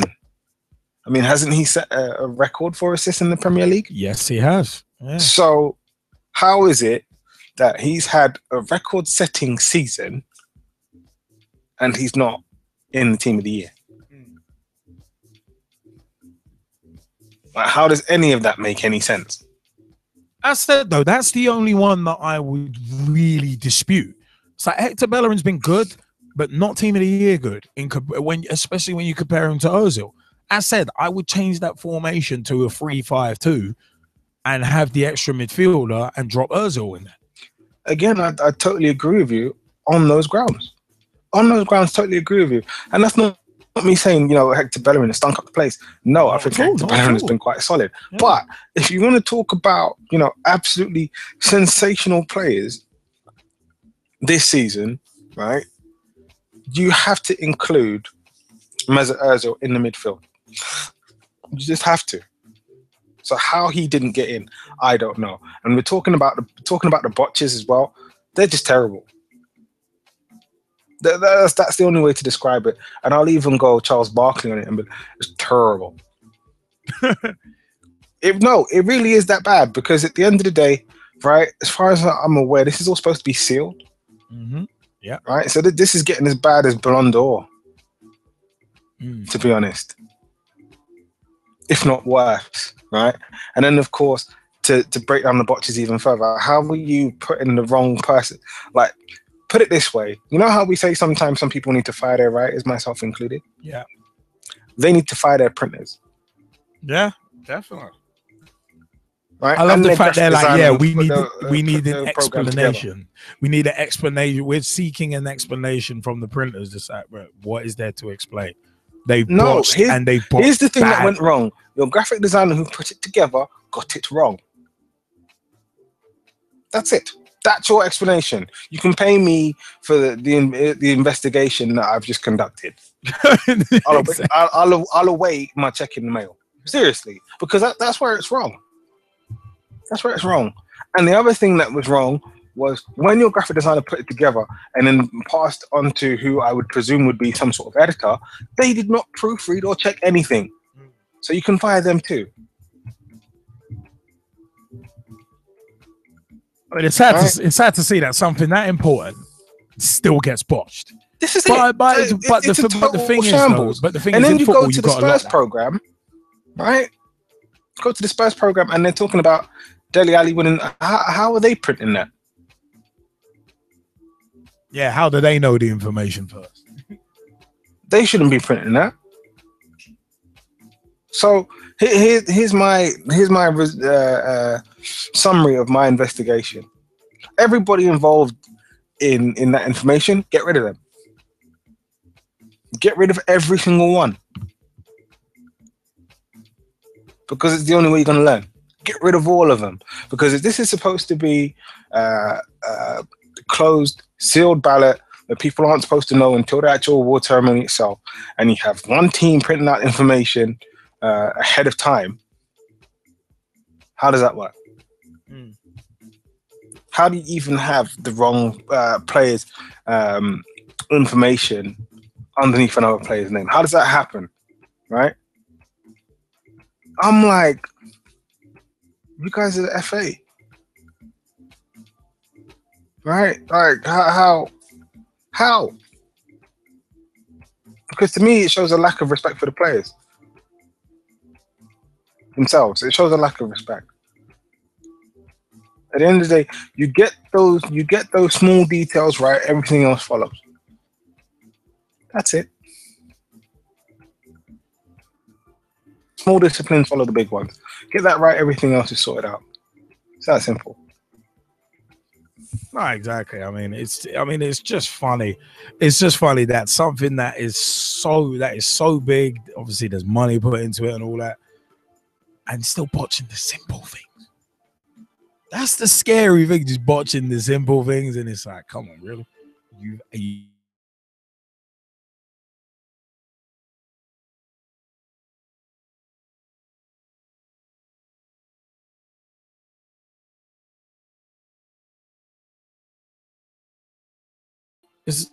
It's like if it was a little typo, then I can understand. But it's just the fact that there are so many botches, and they're significant ones as well. That's why they were getting shared on social media by the players. It was players sharing them on social media. It was players sharing them on social media. So the fact is, it's just I just think it's sloppy.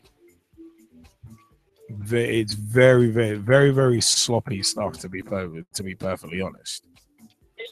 But I don't know, man. I mean, Russ Vernon, did you want to jump in on the PFA players, teams of the year, and also the botches too? Well, I don't want to jump in on the botches, but I'll jump in on the award winners, if that's okay, Liam. Yeah, go on, feel free. Well, starting off with the match one, I think Giggs deserves that for what he's done with Man United. Deserves them this season. Even though they've got to the FA Cup final, which really at the beginning of the season, I didn't think they would get to the FA Cup final. I thought they'd probably get to the semis, then fail. So they've done brilliant there. Mahrez, for me and my dad were talking about the award for Men's Player of the Year, and I went yesterday. For me, I'd go with Mahrez' player, Vardy second, Kante third. I think Kante's done well this season. Vardy, for his 11 goals, I just wouldn't take him with Mahrez because of his assists and everything, Liam, for me. And good to see Dele Alli win the Young Player. I think he's been brilliant for Tottenham this season. I think in the games I've seen in the Women's Super League, is it Christiansen from Manchester City? She deserves the Player of the Year. And I think Bethany deserves a mention for Young Player of the Year. And I agree with the team of the year for FAWSL 1. I agree with the team for League 2, but I thought Northampton may have had probably one more player in them. Probably one of the strikers, and my strongest striker I'd put in there. I'd probably take Matty Taylor from Bristol Rovers and put in a Northampton striker, not sure which one. League 1 for me, team of the year, I think that's a good side. I think they fully deserve to be in that team. All those that's been named in it. Craig Morgan's done well for Wigan, a central defender, unlucky with his own goal on the weekend, mind you, but overall his performances have done well. I think in the Championship, I can't argue with any of those players down there deserving the other one for me, which could possibly argue with Barton. Don't think Barton's done that much for Burnley for me this season, but he's going in there because Burnley's in the top 3. I think that's probably one of the reasons why he's in there. I think for me, like you said, I would have put Ozil in instead of Bellerin. And if he wanted to play 4-4-2, I would probably take out Payet of the midfield, put Ozil on the left of the midfield, and then in the right back, I would have probably put Nathaniel Clyne, because I think he's done well this season for Liverpool, Liam. And also, speaking of Tottenham, I think Alderweireld, Danny Rose, Ali, and Kane all deserve to be in that team. They've done well this evening. Speaking of them, Eric Dyer's gone off injured, and Craig Dawson, who scored an own goal for Tottenham, has scored at the right end. He's 1-1 at Whitehall Lane, Tottenham against West Bromwich Albion. 78 minutes gone there, Liam. And like you said, Liam, why did Tottenham put this in about early on in their programme tonight and didn't get announced last night? Obviously, they must have probably got an email beginning towards the end of last week saying who was going to win it, so they could put it in the and then that's why they've put it in the programme. But if you only got announced last night, if they didn't get an email, why did they put it in the programme and he starts on winning it when he only got announced last night? So that's the only one thing I want to say about the botches. Well, I hear that. I mean, it is. it is one of them ones where, yeah, it's a shame about the botches. It's not something to really dwell on too much, but it's something that had to be highlighted. Obviously, players, some of the players involved in the botches were actually highlighting it themselves. But the fact is, it's one that, as I said, won't really dispute too many of those decisions. JBK, you wanted to jump in on the PFA awards, the botches, the awards. Who got them? You want to jump in on that?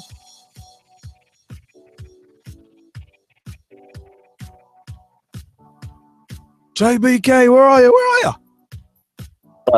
Sorry. I had to start grumbling on there for some reason. it's like as I said with the botches, it happens every week in football. Like somebody gets called up and you have to play somebody else's name. So, well done, FA. It's not really something that really, as you said, Liam, to get hung up about. In terms of the PFA awards, Mahrez didn't really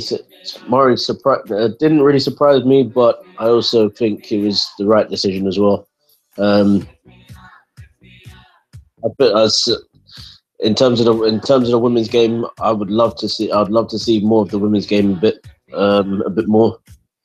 In terms of how well they've been doing, I'm hoping that Chelsea don't run away with the league again. I know it was quite close last season, as it was again the season before, but it could be very clear. It could be one of those where Chelsea turn into the new Chelsea, the men's Chelsea, which is winning the league so comfortably that it becomes boring.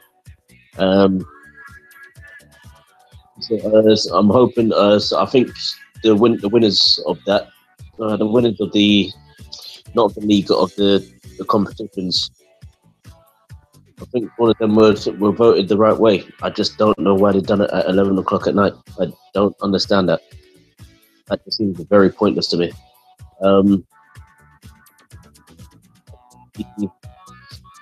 In terms of team of the year, I don't know about the League One, League Two, and Championship. The only standout player that I can think of that shouldn't be in that team is Bellerin. I don't get that. I don't know. I can't really think of anybody else to put in that position, and they could have easily changed the formation. I wouldn't have put in Ozil. I think there was another player that could have gone in. Maybe Eric Dyer. Maybe. Even have three up front. I just think in general the team that was been put out, apart from one, unlike last year where there probably could have been about another 5 put into that team. I think overall that team is the team of the season, and you can't really look elsewhere. The guy, jeez almighty, that guy is destined for Real Madrid. And he would have been this season if Real Madrid didn't have their problems off the pitch. Whether he's going to be going this season and sitting on the bench until January, I don't know. But that guy, he's not Manchester United quality anymore. He's definitely a world beater and deserves to be a Champions League winner. I don't think he's going to get it done with Manchester United either. No offense, Jesse Fizzle. I don't think, put it this way, Arsenal are not going to be a Champions League winning team.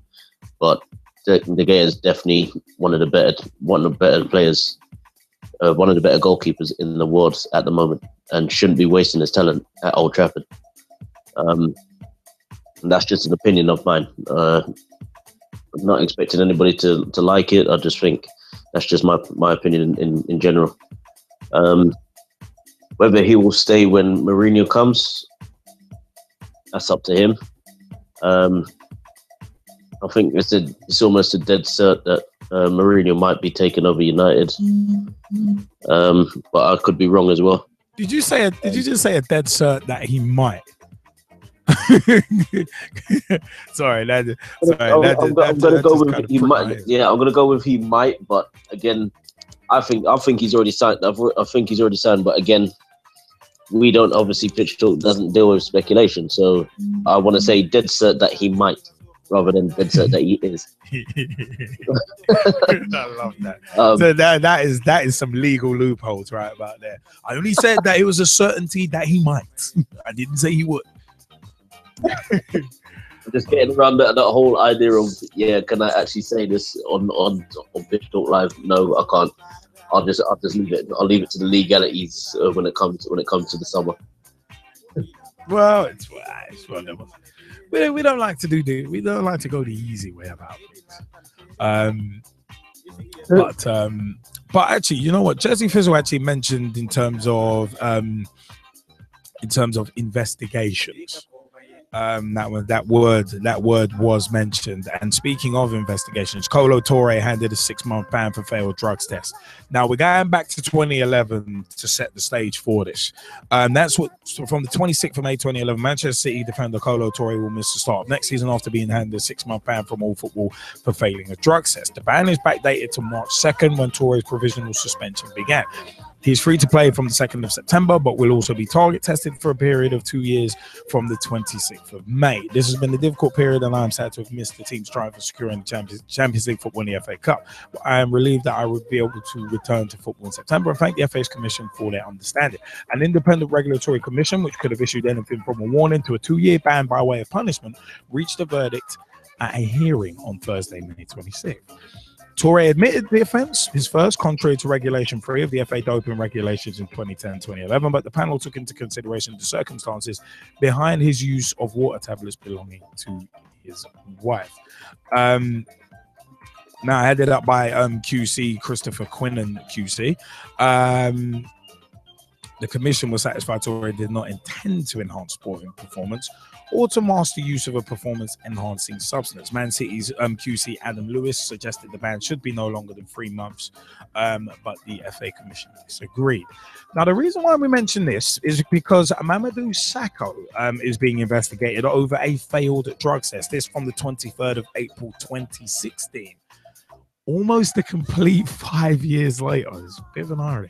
Although the France International 26 is not officially suspended, he will not be available for selection during the investigation, Liverpool said. So he's being investigated by UEFA after failing a drug test. Now, apparently he failed the test after the Europa League victory over Man United on my birthday, March 17th.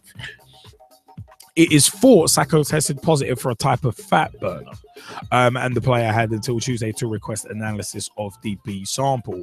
In a statement, UEFA said there are no disciplinary proceedings open at this stage. Sakho, an £18 million signing from Paris Saint-Germain in 2013, has played 34 games for Liverpool this season, including 10 in the Europa League. He scored in the 4-3 victory over Dortmund on April 14th, which secured their place in the semi-finals. Now, Sakho's teammate Kolo Touré was banned for 6 months in 2011 while at Man City after testing positive for a weight loss drug contained within water tablets recommended to him by his wife, as we just mentioned.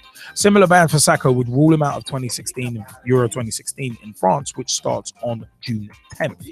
Now, Liverpool Football Club put out an official statement on the 23rd of April 2016.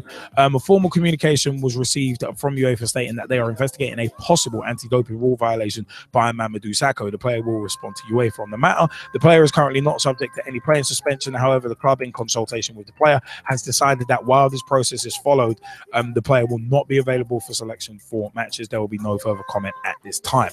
So that's the explanation as to why Mamadou Sakho was not playing against Newcastle this past week. And JBK, I want to come back to that point actually, because I've got kind of a link to mention with that. But Mamadou Sakho facing a year ban, but Liverpool's place in the Europa League is safe. This from 24th April 2016. Now, UEFA are investigating the defender for breaking doping regulations, but at least 2 players would have had to fail a test at the same night for the Reds to be kicked out. So it is one of them ones. Now, Liverpool Liverpool a while ago, actually. This is also from 24th of April 2016. Liverpool dropped doping charge Mamadou Sakho because of his weight under Brendan Rodgers. Now, Mamadou Sakho was left out of the Liverpool team at the start of the season because he was overweight. Now, apparently, Sakho believes the substance could be unwittingly contained in a fat-burning product he's been taking to build lean muscle and watch his weight. Sakho was left out of the squad completely at the start of the season, then condemned to the bench for another 3 matches.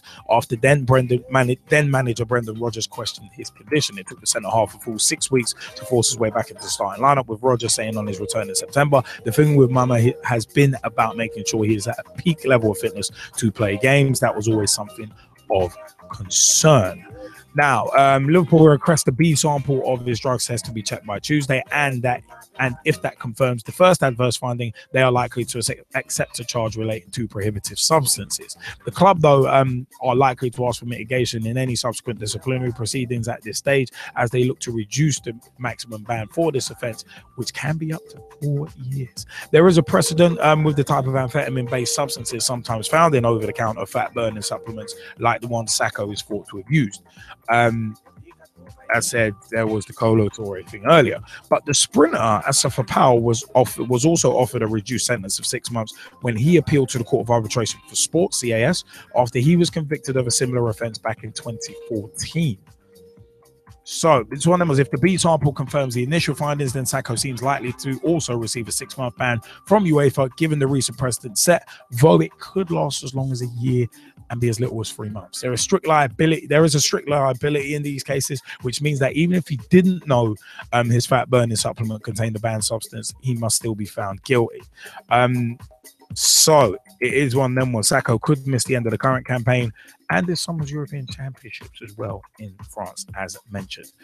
Jazzy Fizzle, want to get your view on this first, and if you want, what JBK put in the scrap chat is actually very, very interesting, and I'm going to reference that. But Jazzy Fizzle, your view on Sakho facing a potential ban? I mean, we were potentially going to wait a week, as the verdict apparently gets delivered tomorrow, but it was one of them ones it's worth mentioning now. But what's your view on it? Well, when I saw it, I was surprised initially, but I think certain things have to go to form, and there has to be consistency. So, if Colo Torre gets what he gets, it depends on what the substance is. Again, Sakho has to be banned. And I take it further back to Rio Ferdinand, right? And what he got. And what he got was just from missing the drugs test. Right? So, again, it comes at a very interesting time because he was also in good form. So, it's really... It's one of those where, honestly, I can't really say too much about it. Can't really say too much about it at the moment, just because, one, it hasn't been completed yet in terms of the final verdict. And number two, it really does depend on the ramifications of it. Now, if there isn't consistency in terms of what happened with the likes of the Rio Ferdinand and, of course, Colo Torre, then you kind of have to wonder what the point is. Either you punish uniformly and in a draconian fashion, as someone I know quite well would say on a quite frequent basis, or, we forget about talking about it altogether. So it's going to be interesting in terms of what the fallout is. And from what I've read, apparently his place in the Europa League would be safe anyway, which makes no sense to me personally. I'm like, look, if he's failed a drugs test, any and all football, he can't play for that period of time that's been designated. That's it. It's that simple. There should be no exceptions. As I said, you punish uniformly in a draconian fashion. So, if you were taking whatever whatever supplement it was, that's a fat burner or what have you, to get your weight down. Listen, here's the really interesting thing about supplements and things like that. Now, generally, most people in the industry won't tell you this, but wait for it. This is the shocker. You don't need them. You don't. If you went away, he did the necessary work, his weight would have come down naturally. So, again, I personally will wait to see what comes of this, but I'm surprised that at the moment he's the only one, because I would say there's more than likely a lot more than just him. I'm very glad you just mentioned that, because that's exactly where I was going to go. The fact is, there was something that came up literally just a week ago about doping in regards to regards to a couple of other teams. So it is one of them ones that this is kind of just actually reminding me of it. Now, it is one of them ones in regards to doping. Premier League clubs issue statements over false doping allegations. This is from Sunday, 3rd of April 2016. Leicester City, Arsenal, and Chelsea strongly reject claims made in a report, and the government has ordered an inquiry into doping allegations. So the allegations were made in a Sunday Times report. Sunday Times said that a private doctor, Dr. Mark Bonnar, claims to have prescribed banned performance-enhancing drugs to over 150 British athletes, including football. According to the paper, which secretly filmed the doctor, Bonnar claims he has treated a few footballers who have been or are currently members of the playing staff of Arsenal, Chelsea, Leicester City, and Birmingham City. There is no independent evidence that players from any of these clubs have been treated by Dr. Bonnar. And no evidence that the clubs were aware of any relationship between the doctor and any of its players or of any alleged drug use. Bonnar told the Sunday Times his work did not breach General Medical Council GMC rules, and that it was athletes' responsibility to ensure they did not take banned drugs. Now, that's it. For me, that's the important thing. It's the athlete's responsibility to make sure they don't take banned drugs. But at the same time, unless you know everything about everything and you're studying literally, I mean, how many people look at a Lucozade bottle and actually study what's in it? As normal people, as gym goers or whatever, it'd be one of them ones. But right now, I've got a bottle of Lucozade Sport Brazilian Guava. I've never looked at the ingredients in this. I've been drinking it today. But where the hell are the ingredients? Where the bloody hell are the ingredients? I can't even see it. I can see on this bottle right now. I actually can't even see any ingredients.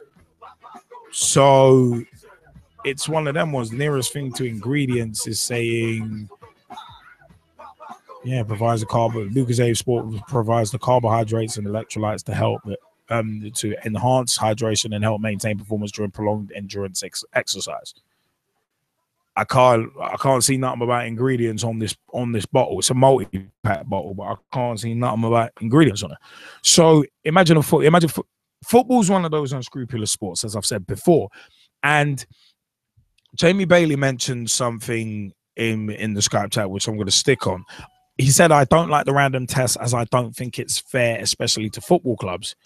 Well, it's exactly the same as what Congress have called for in pro wrestling for a number of years, and what they used to actually do in the WWF in the mid-90s, where was it Kevin Nash has said it on his U-Shoot, X-Park said it on his Kayfabe Commentaries U-Shoot interview, where it's like they used to be P-tested literally every night.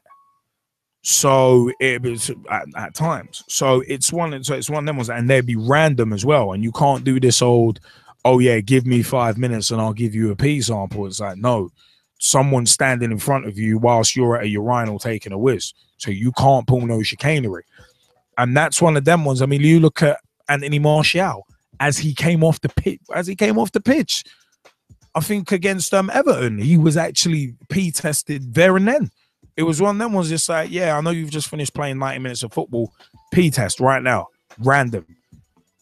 Do you know, I think random drug tests need to be a lot more prolific, to be perfectly honest. They actually need to be a whole lot more prolific. Because the more prolific it is, the more likely you are to catch people out. Look at the Jake Livermore thing last year. Among others, I think Jose Baxter was another one that we discussed last season. So it's one of them ones. I mean, clearly there is somewhat of a doping problem in football. We don't know the extent of it, but clearly there is a doping problem to an extent. So this problem does need to be weeded out. And the thing is, football, as I said, is an unscrupulous sport, and everybody is looking for some sort of advantage. And I know, Jesse, you were mentioning in terms of certain physicians and that saying, yeah, if you put in the hard work, the weight will eventually go. But but bearing in mind in football, what you were specifically talking about earlier with Man United, look at the money riding in football. And this is not a weekly thing. This is not a monthly thing. This is daily. The amount of money riding in football, riding on games, the amount of revenue for clubs, the amount of this and that. It's one of them ones. Of course, some people are going to bend the rules. Some people are going to break them and try and cover it up. Look at the FIFA corruption scandal. But it's a case of sometimes similar to say, let's say the WWF's hiring practices in the 80s, where it's a case of in Jim Cornette's kayfabe commentaries, you shoot lost questions, where it was like, yeah, Vince McMahon might not have ever said, you got to be a big jacked up guy. You got to be a big jacked up, roided up freak to get a job here. But you've got to look at who was successful in that time period. As Jim Cornette said, you got to just look at their hiring practices and who was getting hired and who was getting pushed, who was successful. And you can see, okay, right, that's clearly what I need to do. The company don't need to say it. So in football, it's one of them was, yes, Sakho could have went the long way around and did the hard work. But then imagine he misses half a season. Instead of missing the first 6 weeks, he ends up missing 13, 14, 16 weeks. Then obviously it's European Championships year. And a lot of French players are trying to force their way into that side. Apart from Karim Benzema, who's forced his way out of it. That's a different story altogether. But it's one of them ones where you just got to looking at it that way. I'm not excusing it. I'm not advocating it. I'm just saying that's how football is. It's an unscrupulous sport. And I don't like the fact that it is. But it's an unscrupulous sport. And from what it looks like, Sakho has made the same mistake, potentially unwittingly, that Kolo Touré made. Concerned about his weight. And, well, if he was dropped, considering he was dropped by Rodgers because of his weight, obviously that's a legitimate concern. It's not in his head. It's a legitimate concern. So it's like, I want to get back. I want to get back in that team as quickly as possible. Let me take these diet pills. No one checks exactly what's in diet pills. I mean, let's say, for instance, let's just pluck something out there like sodium benzoate or something along those lines. Who the hell knows what that is? What layman knows what that is? I ain't got a clue what it is. I just said it and I ain't got a clue what it is. I just know I've seen it on a bottle somewhere. It could have been in my bottle of Olivio olive oil. It could be in Filippo Berio oil. It could be in Vaseline. It's I don't know. So it's one of them ones. Imagine someone who's literally just focused on, right, I need to get back, and taking shortcuts. I mean, it's at the end of the day, it's not say Nandrolone, for instance, which is a performance enhancing substance and is banned and everybody knows it. Yap Stam found that out. So it's one of them ones. It's not a performance enhancing substance. It's just to get your muscles lean. So it's like it's kind of a weird one. This thing with Sakho is kind of a weird one. But I mean, Jaymie Bailey, did you want to jump in and elaborate on your point about the random test that you're not a fan of them? Yeah, I am a fan of them simply because it isn't fair to teams. I look at Saturday's game against Newcastle for Liverpool, and I think Sakho being there probably would have changed the game completely. But I also look at it this way: you've trained with your team all week. Your coach, me being a coach, I've managed to put a team together all week and said, this is the team that we're going out with all week. I'll make a few changes and blah blah blah, but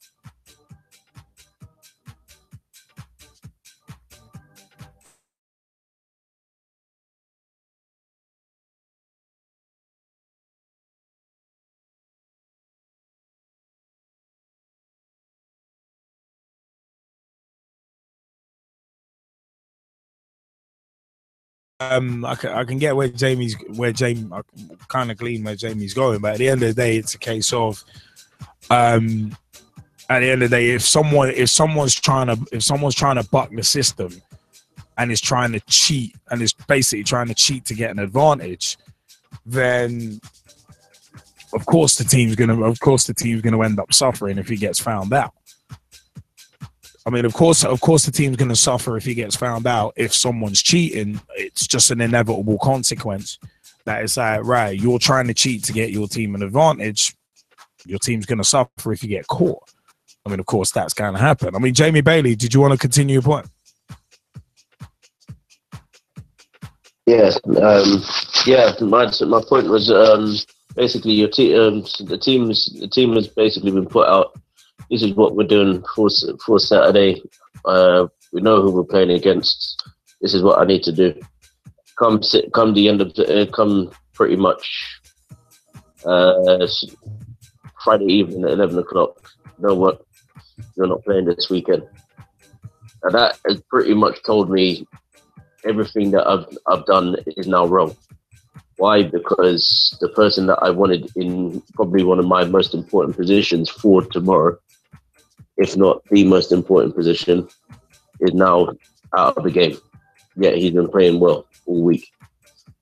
Now I've got to pretty much say I'm going to drop somebody in, but if they don't play, I can't really say too much. Can't really say anything to them because they haven't been playing in that position all week. That's one thing. The second thing is, I think that there should be more of them.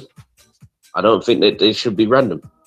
I just think if you're going to do them, then do them every week, or do them at the start of every season, or do them at some point where it's not just random. They actually, funnily enough, they actually do. I think it's 3 times. I think it's once at the beginning of the season, once towards the end, because this is how Livermore and Baxter got found out and got stung about their drug charges. I think it was about this point last season where Jake Livermore actually, whilst he was at Hull City, failed his drugs test. It was around about this point. I'm not saying because they do that, because they also do, I think, in like July time where it's out of competition. There's also that as well. I'm not saying that. I'm saying the word random, right? You put that into the whole context of this situation. It's random. So it can happen any time of the season. It can happen at any point to anyone. Yeah, so it keeps you on your toes. I think it's a good thing. Keeps you on your toes. Make sure you're not doing anything because you don't know when you're going to get tested. Yeah, I know that. What I'm saying is, you know what? You've just got $1 billion contract from these TV rights deals. You know what? Everybody's going to get a drugs test every single week. You don't like it? That's fine. We'll just go and sell you one and put you into and do what Van Gaal did with half of the Manchester United first team. You're going into the reserves, whether you like it or not. You don't like it? We're going to sell you one. Same thing. Just things like that. I'd say I agree with it, but I think it should be done a bit more, not randomly. It just doesn't make, for me, it doesn't make any sense because you're going into I look at it as Martial just played a game, and I look at it as my players just won me the game, and it's the FA Cup semi-final. We're now in the final. Now he's got to do his drug test. Wait, so what happened to Chris Smalling? Why couldn't he do one? What happened to Marouane Fellaini? He got taken off halfway through the game. Why can't he take one? Why are you singling out my player who won me the game? Well, I said it was totally random. So that's the thing. That's what I'm saying. The whole thing about being random is that it's pointless. For me, it's pointless. I'd just rather say, you know what? Every single week you're gonna get tested, regardless of whether we can do it. Regardless of whether we can give you the results right there and then. That's fine. We can't, but we're going to give it to you in the week. If you failed, you're gone. So we're going to, regardless of whether we're going to give you a 4-year contract or blah blah blah, you could be gone within it. You could be gone with for 6. It doesn't mean that you're going to get fully paid, we're just going to dock your pay, we're going to dock some of your wages, and regardless of whether you like that or not, you shouldn't have taken the drugs. But that's the point. That's the point you kind of get to with the random drug test. It's a case of if you don't know when it's coming and you don't see it coming, if you do something, you're gonna think a lot more harder because you're gonna think, oh crap, I don't know, when are they gonna test me? When they do the last test? Oh god, I don't know. So it's gonna make you think about it that bit more. And at the end of the day, you're not gonna end up taking that risk as willingly. Some people will still take that risk. You take the risk. Of the whole Rio Ferdinand case was simply basic. He said it was a mistake. All right, fine. You made a mistake. You didn't actually take the test on the day that you were meant to take it. You got a 9-month ban, and it cost United the league. Because I really think that the Invincibles would not have happened that season, in my opinion. Okay. Just out of putting this back into where it was. This all pretty much started with Diego Maradona, when he was just taking them regardless of whether he liked to tell people or not. He just took them, went to the World Cup. Oh, I'm on the drugs. I'm taking drugs. Goodbye, Argentina. But just taking that to the side, I'm seeing it as nowadays, if you've got the money just to go and take a complete drugs take a drugs test, just like it's you can go to the sexual health clinic, just do it. Not that I can't see why they can't put it in place for every club just to go. You've got this £5 billion contract. You cannot tell me. You can't tell me that if your club can't agree with it, they can take half of that money away. That's what I'm seeing it as. Every club should be told you are getting that drugs test regardless of whether you like it or not. Not randomly, weekly or monthly. One of the two. Not every part of the season or halfway through the season or randomly. No, you're getting it done weekly or monthly. Your choice. If you don't like it, we're just going to take some of that pay away from you. So you're going to have to struggle as a club. Your choice. The thing is, though, I don't think most clubs would disagree with it. That's the thing. But it's like I said, there are the out of competition tests in the closed season just to make sure people ain't mucking around during that time. But there are a couple of points in the season where it's like in competition tests. So I think it's one of them ones where I said I think random drug tests are the way to do it, because if someone gets stung, it's one of them ones where it's like you weren't picked on, because essentially, hey, we're picking names out of a hat and you're getting tested. It's one of them ones. Unless you're literally going to pee test or whatever, or blood test everybody every week, which is just logistically a nightmare, which would be a logistical nightmare in all honesty. At least with a wrestling roster, you know that there's let's take WCW as an example. There'd be like 60 guys on the roster. So that's a finite amount. You could do that. You could pee test them at house shows every week or at nitros every week. Can you tell I've been watching KFF commentaries timeline of 97 with Kevin Nash? Yeah, the WCW references. But yeah, you can do that. But when you've got thousands of players in a league, it's very difficult to keep track of that. That's why if you're randomly testing, like one test could be on a Tuesday, the next one could be one could be Tuesday at 11 a.m. The next one could be Friday at 6:30 p.m. It'd be one of them ones. I said, I think that's the best way, because at the end of the day, you keep, and especially after matches, I think it's a good thing as well, because at the end of the day, a lot of these banned substances take a while to leave your system, potentially days in some cases. So it's got to be random, because let's say someone went out on the lash the night before, rolls into a match, takes some performance enhancing things like a few hours before the match, just because they think, oh yeah, it's going to be out of my system by the time the match finishes. Straight after the match finishes, you're the one randomly tested. It's like, oh crap. It's like it's a deterrent. it's a deterrent more than anything. I mean, I agree that it should be done more often. There should be more testing. I definitely think there should be more testing done and more often. But the fact of the matter is, random is really the only way you can go about it, and I personally think it's the fairest way. Where it's like, if no one knows when it's coming, if no one knows when it's coming, then no one can be prepared for it.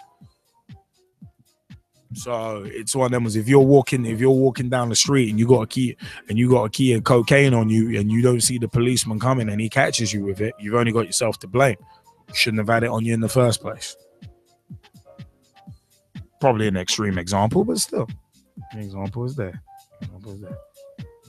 But it's definitely something that we're going to revisit, because we've had special features about health in football relating to drugs in football before. I said the Baxter Livermore stuff a year ago, so it's an interesting one. But as a Liverpool supporter, it would be disappointing if Sakho was found guilty on the B sample as well.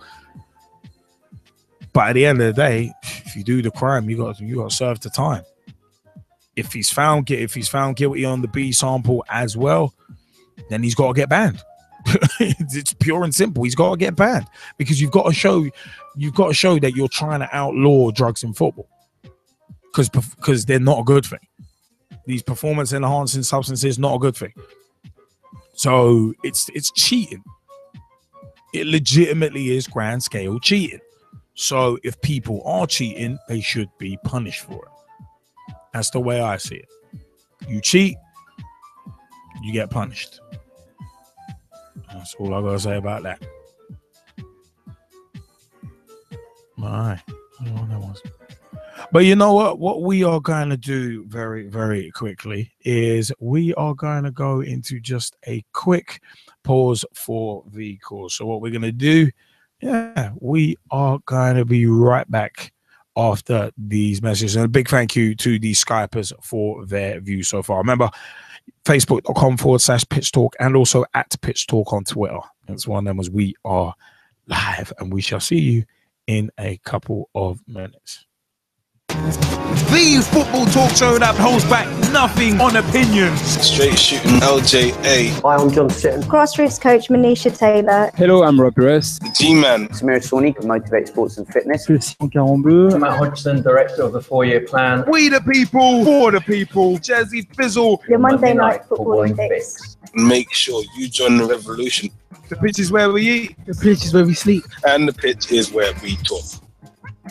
Each and every Monday night of your lives. At youtube.com/Pitch Talk. For podcast links and information, check out our official website, www.pitch-talk.com. Your Monday night footballing fix, Pitch Talk, is brought to you by and in association with Talking Pie, a local podcast made by the fans for the fans of Notts County FC, hosted by Adam and Thomas Hewitt. Simply Exclusive Entertainment. If you need a party or rave film, go to sxemedia.com for more information. Apparently Rich, simple yet effective web solutions to help get your company off the ground. Visit apparentlyrich.com for more information. And LJ New Blog. If you need a video filmed and or edited, check out ljaproductions.co.uk.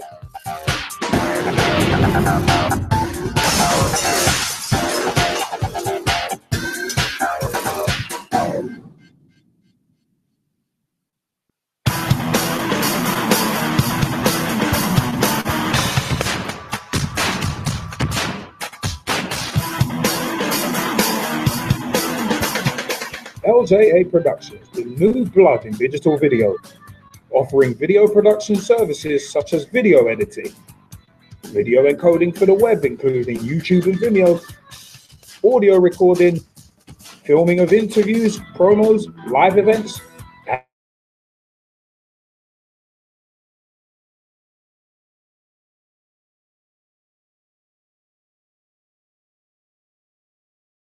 and let the new blood in digital video promote you.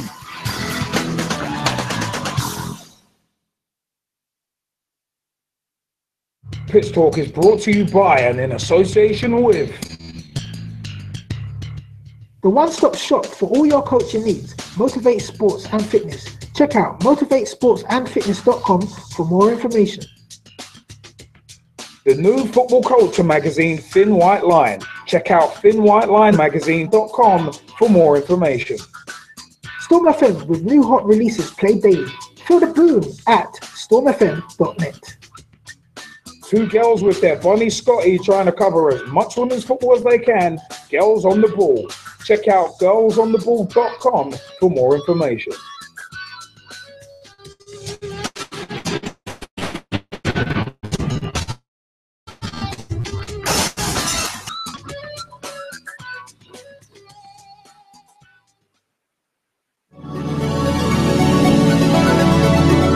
Hello, I'm Rob Perez. Grassroots coach Manisha Taylor. Christian Carambeu. I'm Matt Hodgson, Director of the 4-Year Plan. David Gopkin. I'm Rob Lusher. Andy Copeland from the Glennet Southern Amateur League. Philip Wick, I'm CEO of 14. Former chairman of Ibis FC. Chairman of Alexandra Park FC. And you're listening to Pitch Talk. The only place to get your Monday night footballing fix. Because the pitch is where we eat. The pitch is where we sleep. And the pitch is where we talk. Make sure you join the revolution, the football revolution.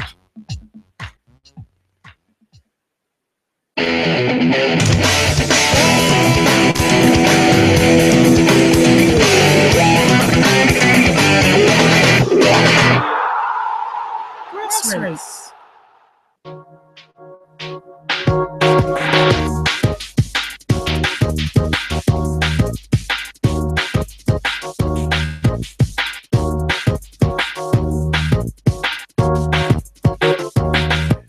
Woo! It's the grassroots segment of your Monday night footballing fix, and you know what? It is one of them. We are starting to get to the home straight of the show, starting to, but grassroots segment, yeah, big time shout outs to the Ibis Eagles. But before the Ibis Eagles, we always give a big shout out to the 14SAL at 14SAL on Twitter, www.southernamateurleague.co.uk. We also give a big shout out to the AFA Youth Council as well, facebook.com/AFA Youth Council and at AFA Youth Council on Twitter. Remember, their chairperson is Mr. Darrell David, who actually sat down with us and was our last Pitch Talk Meets guest. So Pitch Talk Meets Darrell David is on youtube.com/Pitch Talk. It is one of them ones. But yeah, it is one of them ones. Also, the Amateur FA at Amateur FA on Twitter and www.amateur-fa.com is the Amateur Football Alliance website as well. So get in touch with them. But yeah, big shout outs to the Ibis Eagles. ibisfootballclub@gmail.com is where you need to email if you want to play for the club. www.ibiseaglesafc.co.uk is the website. Facebook.com/Ibis Eagles AFC is the group. And Twitter.com/Ibis Eagles AFC at Ibis Eagles AFC is the official website. So it is one of them ones. Check us out. Our match days are on Saturdays. Our season is actually basically at an end because the Sixers had a doubleheader this past Saturday, which was their final game, final games of the season. I'll go into that in more detail in a bit. And yeah, it is one of them ones where it's very, very interesting. I think only the ones have got a game left. I think it's away at Old Parkonians, and they're playing on a Monday. So it's kind of odd on 6 o'clock kickoff on a Monday. Very interesting. But yeah, it is one of them ones. So the results from 23rd of April 2016, unless stated, Tuesday 19th of April, the Ibis Eagles 4s drew with Activation 6s. Little local derby there. I think some of the Fires were actually helping in that match as well. But yeah, the Ibis Eagles 1s went down 3-0 away at home against Crouch End Vampires at GSK on the 23rd of April. But the doubleheader with the 6s. Old Salesians 3-0, Ibis Eagles 6s 1. Michael Phillips with the only goal of the game. I will come back to that in a sec because the second game was 0-0 with Old Salesians. So what that means, is the Ibis Eagles Sixes have been promoted. But 2 wins would have guaranteed the Eagles Sixes the league. But because we got 1 win, because the lads got 1 win and a draw, it is one of them was where, yeah, if because the Eagles only got a win and a draw in that match, you kind of have to rely on Polytechnic to drop points in a double header they've got with Old Salesians to win the league. So if Polytechnic get anything but 2 wins this Saturday against Old Salesians, the Ibis Eagles Sixes get promotion and win the league title. But promotion sorted. So it was kind of a weird one on Saturday after the match, actually. By the way, Mike Phillips' goal, oh my God. Literally, we are talking last minute of the game, almost last kick. It was one of them was where it could have went either way. The game was opening up, edge of the box. Charles Lindsley brings the ball down. I was on the side. I was on the sidelines at this point, and I was like, shoot. I was like, shots on. Actually, no, I wasn't on the side of the pitch. I was playing because I was at fullback. I was playing at left back this week. Returning at left back. But it was one of them ones where I was like, Charles, shots on. And he decided to lay it off to the right hand side of the box.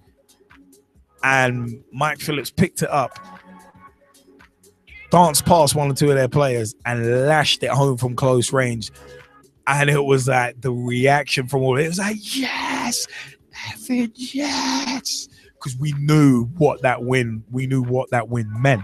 So that win guaranteed promotion. But it's one of them was that Old Salesian side were a good side. They were hard to break down. And also in terms of us at the back, because I didn't play in the second match, they were trying to split and exploit the space between the fullbacks and the centre backs. Didn't get much joy, admittedly, but it was one of them was that's what they were trying to do. They were a good side, actually. They liked to get it down and play, but it was really tight. The 0-0 in the second match was probably fair. On balance of play, I mean, we had a lot of chances, but we were scuffing them all over the shop. And it was like, there were so many chances. I mean, even in the last minute, it was one of them was Nabil Khan putting one agonizingly wide after doing all the hard work. It was, Dave Hanley and Nabil Khan were playing and neither of them scored. Top 2 scorers in the club, neither of them scored. So it's just one of them ones where it was nuts. It was nuts, but it was really fun as a game. It was really fun to play in, and then afterwards we went back to Clapham, had a few drinks, and it was one of them ones, man. Big ups to Dave Grant, Michael Phillips, also Jason as well. It's one of them ones, man. We had a good little laugh because we actually bumped into each other at Clapham Junction on the way, so we were there for a bit. Also, big shout out to Ben Herberts as well. In terms of clubman of the year from the Sixers, I think Ben Herberts is a shoo-in because the amount of times, I mean, I've heard about a couple of times, but even this time it was like I said to the Sixers manager Vic Jondo, I was like, you know what? Yeah, we got to get Ben on at some point. We got to get Ben on, and Ben was like, as much as I want to come on, it's a case of it's what's best for the team.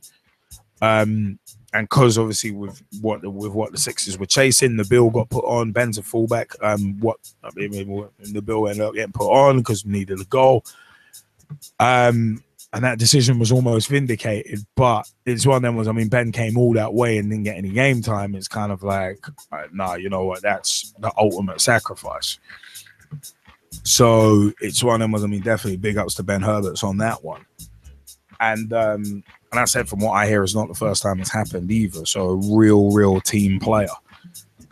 Now, it's one of them was with the Sixers. They have to now rely on a favour from Old Salesians. So Old Salesians, who were hard for us to break down on Saturday, we now essentially, if Old Salesians do to Polytechnic what they did to us, what they did to our Sixers this past Saturday, then the Sixers win the league.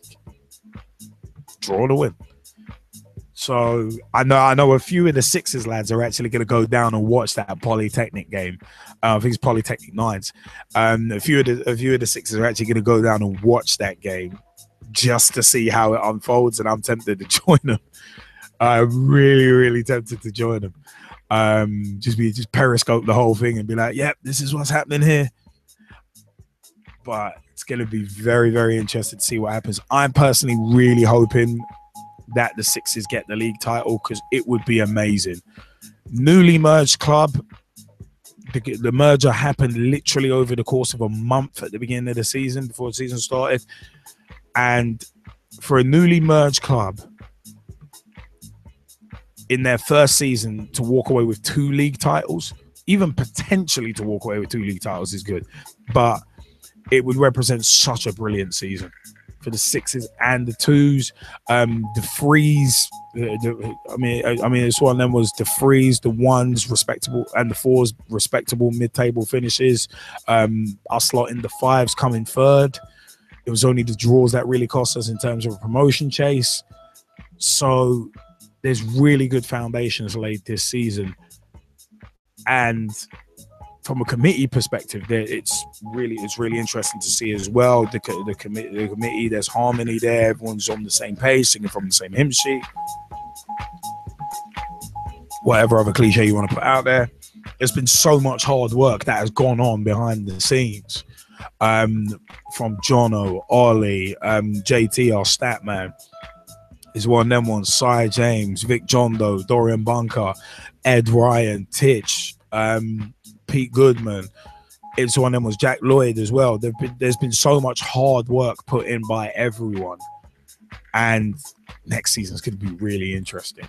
Going to be very, very interesting. If we can keep the core of some of those squads, especially with the 5s and 6s, could be some league challenge. There could be title challenges next season. Just add little sprinklings here and there of quality players, and title challenges are on. So it's one of them ones, man. One of them ones. It was really good. As I said, I'm really pulling for the Sixers. Really hoping so. Is that I was saying to Gavin the week because I've played I think about 5 games for the Sixers, which in theory actually almost makes me eligible for a championship winners medal, which is quite odd. I mean, I wouldn't deserve one personally, but it's one of them ones where, I said to Gav, hey, I want to help the Sixers to get you a championship medal, and the rest of the boys as well.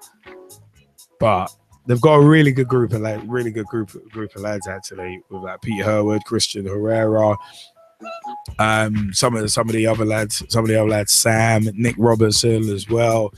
There's one of them with Ben Herberts, of course. They got some really good lads. So it's good stuff. I'm just so hoping they get the win.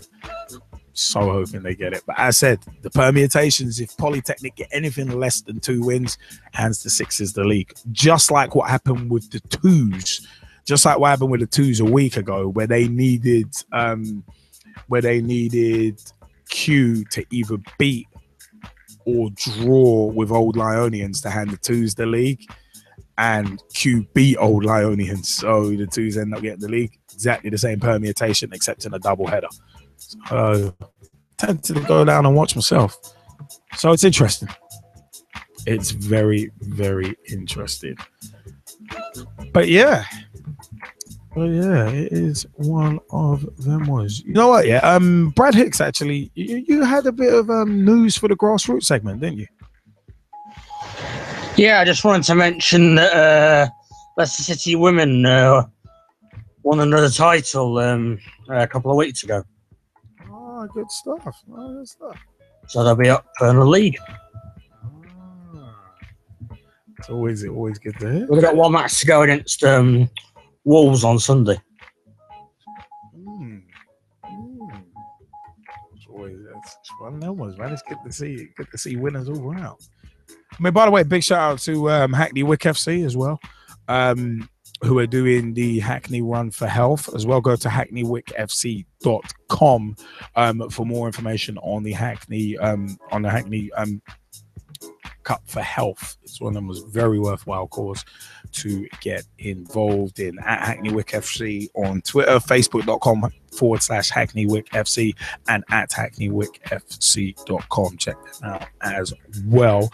Russ Vernon, you said you had some news for the grassroots segment too. Yes, this bit of news comes from Mike Harniman and Stevenage Ladies. First team were crowned champions of their league with a win yesterday. Mike is saying that he says, sorry, can't be on this week. Not feeling that well, so he will not be on this week. But he just so he said to me, could I mention this news for Stevenage Ladies on the grassroots? So I said, of course I will. Big shout out to you, mate. Get well soon. Also, regarding in the grassroots segment, the Ivory Toast Football Club, who we always mention, the manager, well, like coach is John Stringer, coordinator, South End's Phil Brown, media man is Mike, who I've just mentioned, and the press officer is myself. We're on Twitter at Ivory_Toast_. Our website is ivorytoastfootballclub.wordpress.com. They're back in action tomorrow for their new season against newly promoted team Biscuits with a 7 o'clock kickoff. If any of the PT family would like to put a question to Jordan, message me on Facebook if you have me on Facebook. If not, it's was for the then picture of me and Paul Davis. Or if you've got me on Skype, send me across on Skype, and I'm more than happy to ask Jordan any of your questions regarding Ivory Toast, close season, and looking ahead to the season, starting with tomorrow night's match. Good stuff. Good stuff. I mean, it's one of them. It's always so good to see what's going on. It's good to see what's going on. It's one of them ones. Yeah, it's one of them where funnily enough actually. In terms of the grassroots segment, it is one of them. We did have a couple of little issues to go through where it's like now the FA have been criticized. FA have been criticized recently. We're going to get onto that in a second. But February 26, 2016. FA to trial energy-efficient floodlights. The Football Association is set to trial the use of energy-efficient LED floodlights at a grassroots football facility in a bid to save on energy costs across the game. The trial, which is being partly funded by the Department for Energy and Climate Change, will monitor both the energy and cost efficiencies of LED lighting versus traditional metal halide floodlights. Mark Pover, the FA's investment and facilities manager, said, we are currently assessing which ground will be most suitable for the trial. What we hope to do is make a compelling argument to the clubs of long-term economic value of using LED as well as saving energy and the environment. Traditional metal halide floodlights cost between £2,000 and £6,000 per year to light one pitch. Costs vary with the level of pitch usage, although 3G pitches tend to generate higher bills as they are used more frequently. As it is relatively new at present, it's more to install, but costs will inevitably come down in cost over time as demand increases, added Pover. What we hope to determine is how much cheaper running costs will be in the long term, making businesses as well as the green case for clubs to switch when they upgrade.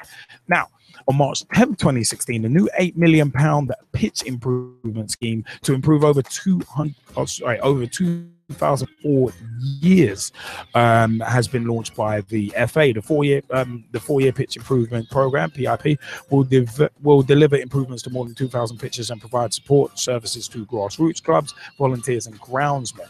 The programme, which the FA describes as a central pillar of their new national game strategy, can be accessed by clubs and other organisations responsible for the maintenance of pitches, including local authorities. 83% of pitches in England are publicly owned, and with local authority budgets being increasingly squeezed in recent years, many clubs have seen pitch maintenance decline as councils are forced to prioritise essential services. This winter has seen the worst disruption to the grassroots football programme in recent memory, with over 90% of clubs suffering postponed fixtures and many not playing a game for 2 or even 3 months. Now, last autumn, the FA announced plans to create 3G football hubs across 30 English cities by 2020, the first of which is scheduled to open in Sheffield this summer. But they also acknowledged that facilities need improving across the country, not just in major cities. The new PIP is designed to help address that issue, with the FA's £8 million 4-year investment, in addition to their £12 million annual contribution to the Premier League and FA Facilities Fund, administered by the Football Foundation. Now, shifting on to March 23rd, 2016, ex-England star Chris Waddle says grassroots football needs more funding and better facilities. The ex-Sheffield Wednesday winger now manages a Sunday League team in the city, Hallam FC, and has seen firsthand the problems faced by grassroots clubs across the country and the escalating costs of getting a team together. It's very difficult, Waddle has said. The pitches we were looking for, we couldn't get one. We ended up looking for a 3G pitch because of the weather and found one that was charging over £160 a game. Junior football is suffering badly. There are new teams folding every week. The majority of teams are finding it very, very hard to run. A Sunday morning team like us, if you're starting off, you're talking about £2,500 to £3,000 a season. And that's with players paying subs. It's ridiculous. With the amount of game today, it's about a country like England cannot keep funding football at grassroots level. I just want to know, where does all the money go? That question sounds familiar. Anyway, the Football Association points to £260 million of investment in the grassroots game over the next 4 years, including the creation of new football hubs in 30 English cities. As we said, but Waddle thinks more should be done.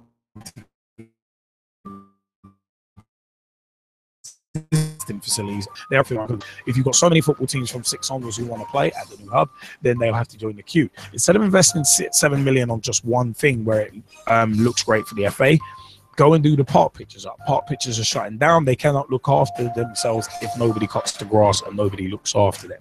There are so many football pitches in England. Use them. Get quality into them. Get people to play and invest money into them. We don't. So, shifting on.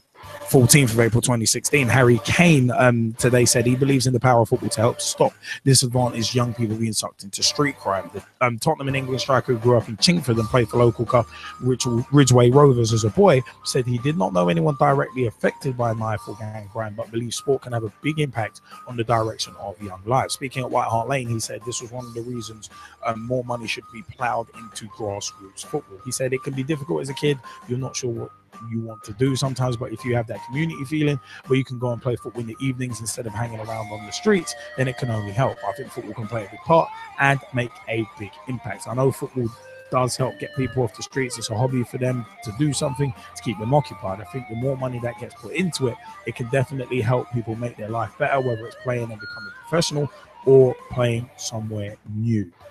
Now, from April 21st, 2016, the spiralling cost of playing football at grassroots level could be driving talent from the game, according to Sunderland manager Sam Allardyce. Players such as Jaymie Bailey, who have risen from non-league obscurity to spearhead England's attack, could be lost unless funding issues are addressed. The Jaymie Vardy story is great for the game, said Allardyce. It's been hard not to be impressed by what he has achieved. You can't help but think that some good English players like him are slipping through the net, in part because of the lack of effective funding for sport at the highest level. It has also become increasingly expensive to fund local football, and leagues are folding, which is terribly sad. It's not necessarily a lack of interest, but the costs of playing are greater than ever. We have to find more effective ways of funding sport and give grassroots football and other sports the opportunity to flourish. On average, a council pitch costs £80 at a time. Referees' fees for a season are around £600. League and county affiliation fees are anything upwards of £500.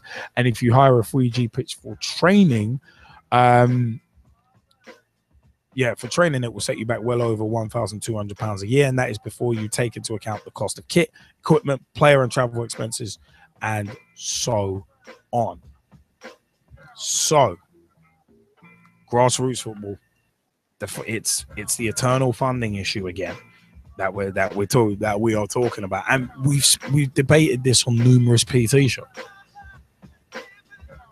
It's one of them ones. Grassroots football needs funding, and at the end of the day, Chris Waddle, what he said is exactly what we've said for a number of years. Where is this money going?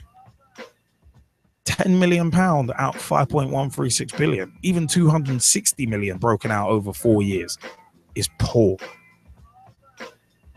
But it's one of them ones. I mean, Waddle's right in terms of creating one place for £7 million is all good. But why not invest in a number of places? It's one of them. There's no point. Like, don't build something new unless you really need to. That would be where I would see it. I mean, it's one of them ones. I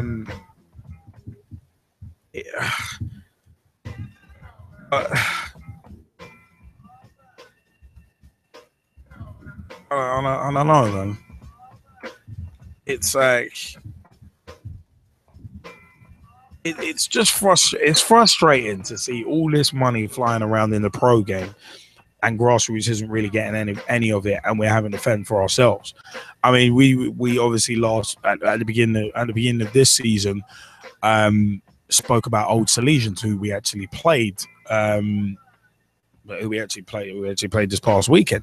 They used to play at Yule Park playing fields, but they actually lost. But they actually lost their ground. So we were playing at a completely different place to where we've played before against Old Salesians. Excuses.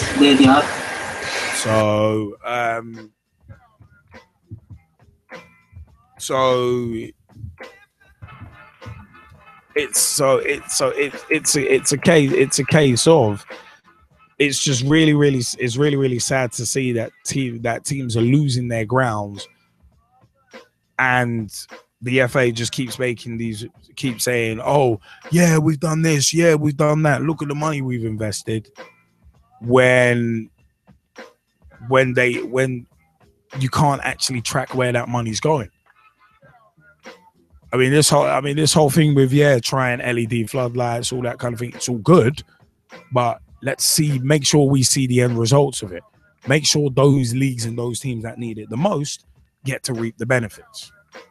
That's where I would say that would be where I would place my argument. Because, like I've said before, it's one of them. I don't like to keep harping on about grassroots football is not getting enough money spent in it.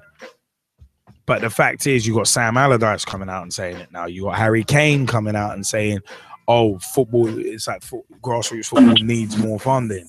You've also got Chris Waddle coming out and saying the support for grassroots football is embarrassing. So it's a case of this is not just us here at Pitch Talk saying there's not enough funding for grassroots football. It's being said by current pros, ex-pros, current managers. So I don't know when entities are going to wake up and actually do something about it. I mean, Jesse Fizzle, your view on this before we move on. Well, I have to say I'm in full agreement, and I think Chris Waddle raises a very interesting point about where the money goes, in the sense of, yes, you can go and invest it in one thing and have it look all ship-shape shiny and have it be, like a flagship investment for the FA, or you could spread the money out, and really set up a core base. And I really do think that's the way to go. And in terms of,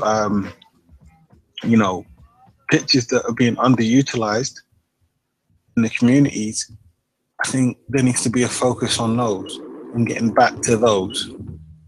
And, having certain people focus on developing those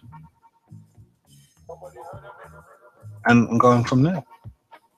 You know, so I think as long as those, I think it's all about using the resources that are currently there and making the most of those as well, right? So if money is put back into those, and you know, those people that are using the facilities, so we're talking about the grassroots clubs, the youth clubs, and everybody else in a local community, and we can also go cross sports with that as well. If those are being utilized to the full and funded, it'd be quite interesting to see what would happen after that. You know, in terms of where clubs would go, in terms of funding and things like that. You know, so for example, why couldn't one of these pitches that's being underutilized not be used as a community pitch for multiple sports, where all of the organizations that use it are responsible for its maintenance, pay for the maintenance, you know, and those pitches are looked after by the organizations that use them, as opposed to, you know, where a lot of them are currently, which is, you know, essentially being wasted. And why is it more being done to, you know, promote those kinds of ideas, as opposed to saying, right, we're going to build a £2 or £3 million central hub? Why not take that same 2 or 3 million, put it into initiatives like that, and have spare change left over to provide kit and other resources for the clubs?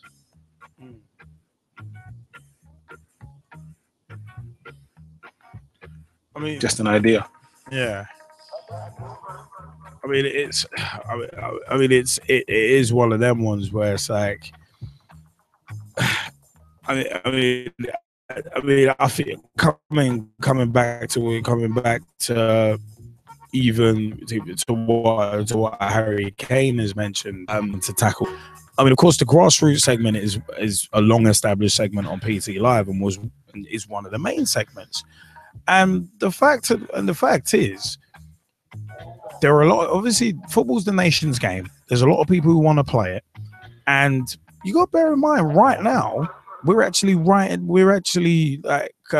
the middle of Girls Football Week, which I almost neglected to mention. But the fact is, we're currently in Girls Football Week, which its intention is to get girls and women eventually involved in football.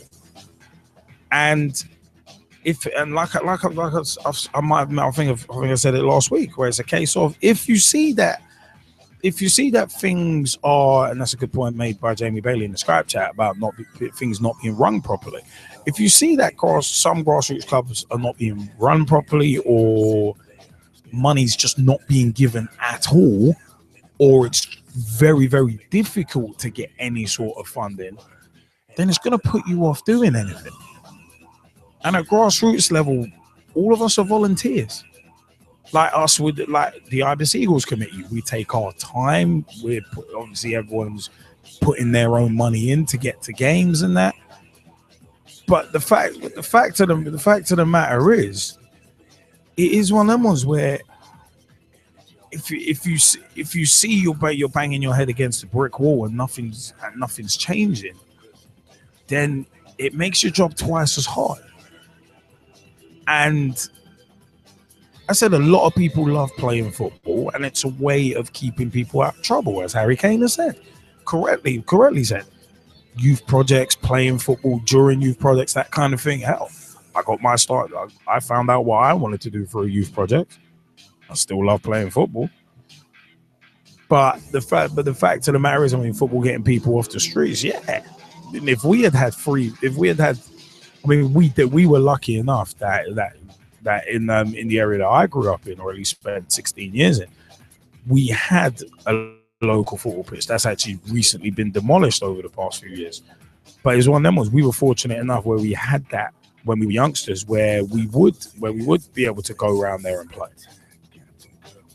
But you've got generations not having that dispensation anymore, which is a bit of a shame. And because councils are having to really squeeze budgets and that kind of thing, yeah, the go is things that are seen as non-essential. But the impact that football can have, if you're getting kids out and playing football, then you fight things like childhood obesity, like street crime and youth crime and that kind of thing, because you're giving them something to do, and something to do that not only keeps youngsters healthy and keeps them fit, but at the same time encourages a team ethic. Because if you're playing an 11-a-side or 7-a-side or 5-a-side, you're playing alongside other people. Football's not a solitary sport. So there are life skills that can be learned through the game as well. And I think those are some things that get missed. I mean, Jaymie Bailey, did you want to jump in on this point as well? Yeah, I'm just looking at it. I'm thinking the reason why I look at West London. You've got 4 different clubs competing for the same spots. You've got Chelsea. You've got QPR. You've got Fulham, and you've got Brentford, all within 1 mile of each other. Possibly a bit more, but still. I was going to say it is a bit more with QPR and Brentford. It is quite a bit more. No, it's quite a bit more, but they're literally where QPR's community base is basically on. It's literally harbouring Brentford's. Same thing with Fulham's. If you go down to Surrey, Fulham and Chelsea are pretty much in competition with every school in the Surrey county. Yeah, because I think Fulham are based in like Motspur Park, I think it is.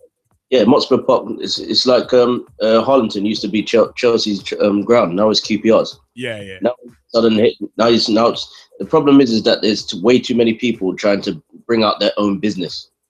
And when they're bringing out their own business, they're forgetting that the competition is going to be high, so they have to be fierce anyway. So I look at the problem at grassroots is where people were sort of financially stable. 5 years ago, and they said, "Yeah, you can come to my team," and you had a whole bunch of teams literally just having players upon players, and they couldn't do anything with them. Now they're kind of struggling with those with the numbers because they didn't really have an outlet. They didn't really build the base on community ethics. So whether the competition is there, as you said, football is a business. There was never really a plan. I look at Ibis Eagles. Well done to them because they've merged 2 teams together. The team that I'm about to join is doing the same thing. The team that I coach tonight, they could be folding because the girls don't really want to play football anymore because they've had enough.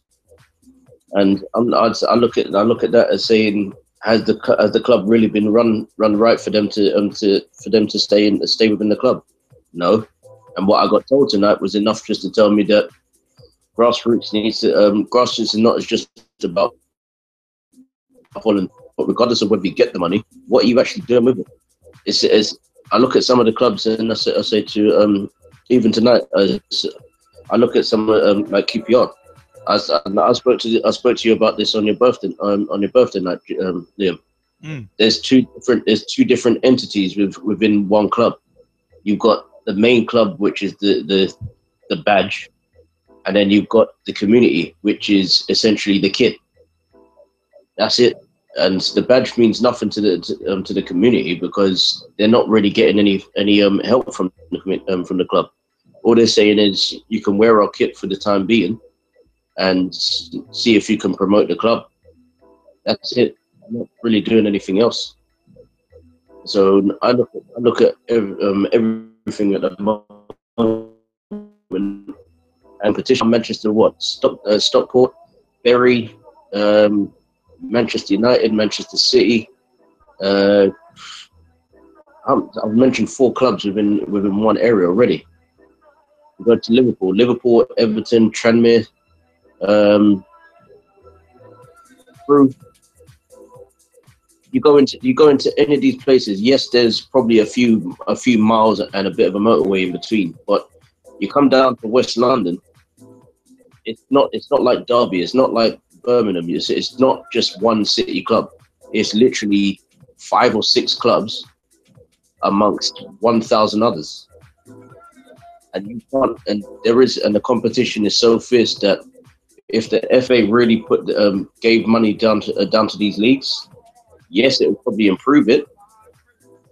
But somewhere along the line, there is going to be so much competition that people are just going to walk away from the game anyway.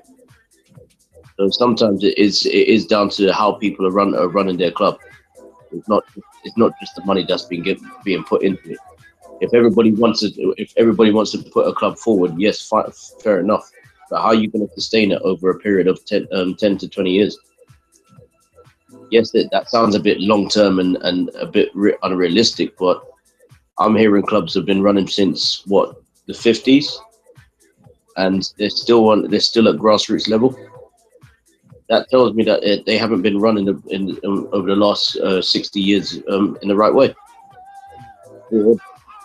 That I've been running it over the last 60 years of just said, you know what, this is just based on the community itself, not really anything else.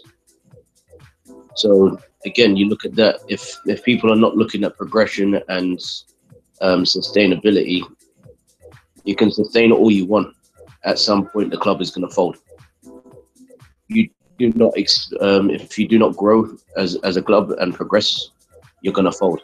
Well, that's what you know. The funny thing is, we kind of just due to time, we have to kind of put a finer point on it. But the fact on this subject, but the fact of the matter is, it's like what we said a few weeks ago about the Football Foundation's initiative. It's like, okay, it's all good. You give him money, you give him a $5,000 grant to a team to start up, but then what about after? Are you gonna advise them and help them stay? Because it's easy to start something. It's keeping it going and keeping the momentum going. That's where stuff becomes hard. So it's like, I mean, you can throw money at something all you want, but if you're not keeping an eye on what's happening with that money, then it doesn't really matter. You're basically wasting it.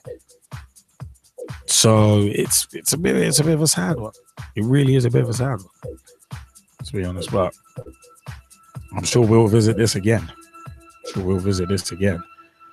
But thank you for your opinions, by the way. But it's one of them ones where it is about that time for us to start vacating the place with a haste in terms of visiting. But we have to say a big time thank you, because it's about that time.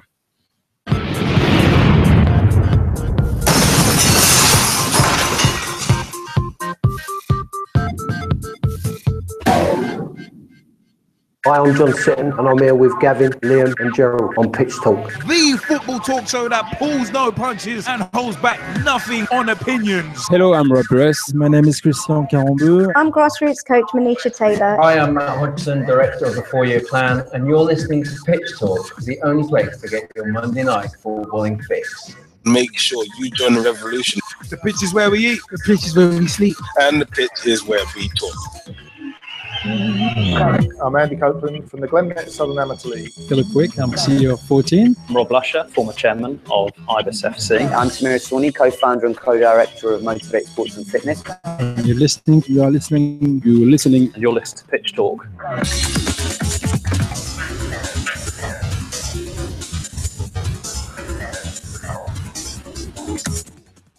Yeah, ladies and gentlemen, boys and girls, children of all ages, straight shooting LJ, the G-Man, and Jazzy Fizzle proudly bringing to you football talk show that pulls no punches and holds back nothing on opinions, because the pitch is where we eat. And because the pitch is where we sleep. And because the pitch is where we talk as well. It is one of them ones. It's been a lot of fun. Some good debate today. Tonight as well, but you know what, it is one of them was www.pitch-talk.com is the official website to find out about every PT. youtube.com/pitch talk is where you can find the videos, including the pitch talk at the cup final series, PT meets, and much more video content as well. Also facebook.com/pitch talk. Become a fan, become a friend, become a member of the group. Join the footballing revolution we are working so hard to create. Remember, 07535804466 is the mobile number. Call us, text us, let us know your views. If you text, leave your name at the end so we can shout you out. Also, Pitch Talk live on Google Plus, at Pitch Talk on Twitter, or twitter.com/Pitch Talk. Tweet with us, follow us, see what we're up to.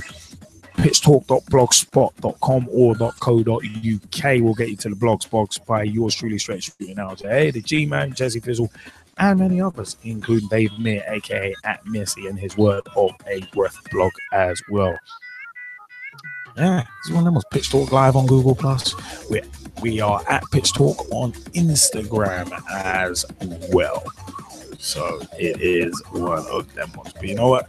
Big shout outs to Finn White Line Magazine, finwhitelinemagazine.com, facebook.com/Finn White Line Magazine, and at Tweet White Line on Twitter. Also, big shout outs to women's football aficionados, and those are Sophie and Rachel of Girls on the Ball, at Girls on the Ball on Twitter, girlsontheball.com, and facebook.com/Girls on the Ball as well. Everything you want to know about women's football, WPL, FAWSL1, WSL2, and the Lionesses as well. Pictures, blogs, match reports. Check out Girls on the Ball and tell them we sent you. Also, big shout outs to Samir Sawney of Motivate Sports and Fitness. Big time shout outs to what they do in the community at Motivate SF on Twitter, facebook.com/Motivate Sports and Fitness, and motivatesportsandfitness.com as well. Big shouts. Considering what they do in the community, they're doing a hell of a lot. It is one of them ones. But you know what? I've had a lot of fun. Started off a bit crazy, continue to be crazy, but we had some good debate. But I'd like to say a big shout out to Brad Hicks, Ryan Tonley, Russ Vernon, Jaymie Bailey, and the rest of the Skypers tuned in as well. Big shout outs to Ibis Eagles AFC, at Ibis Eagles AFC on Twitter, facebook.com/Ibis Eagles AFC is the group, and www.ibiseaglesafc is www.ibiseaglesafc.co.uk is the website. Hey, check out the pictures that have been taken by a familiar person. But yeah, it is one of them ones. I have been straight shooting LJA. And as always, I've been Jesse Fizzle. You know what? It's time for us to say a big time thank you very much. Good night.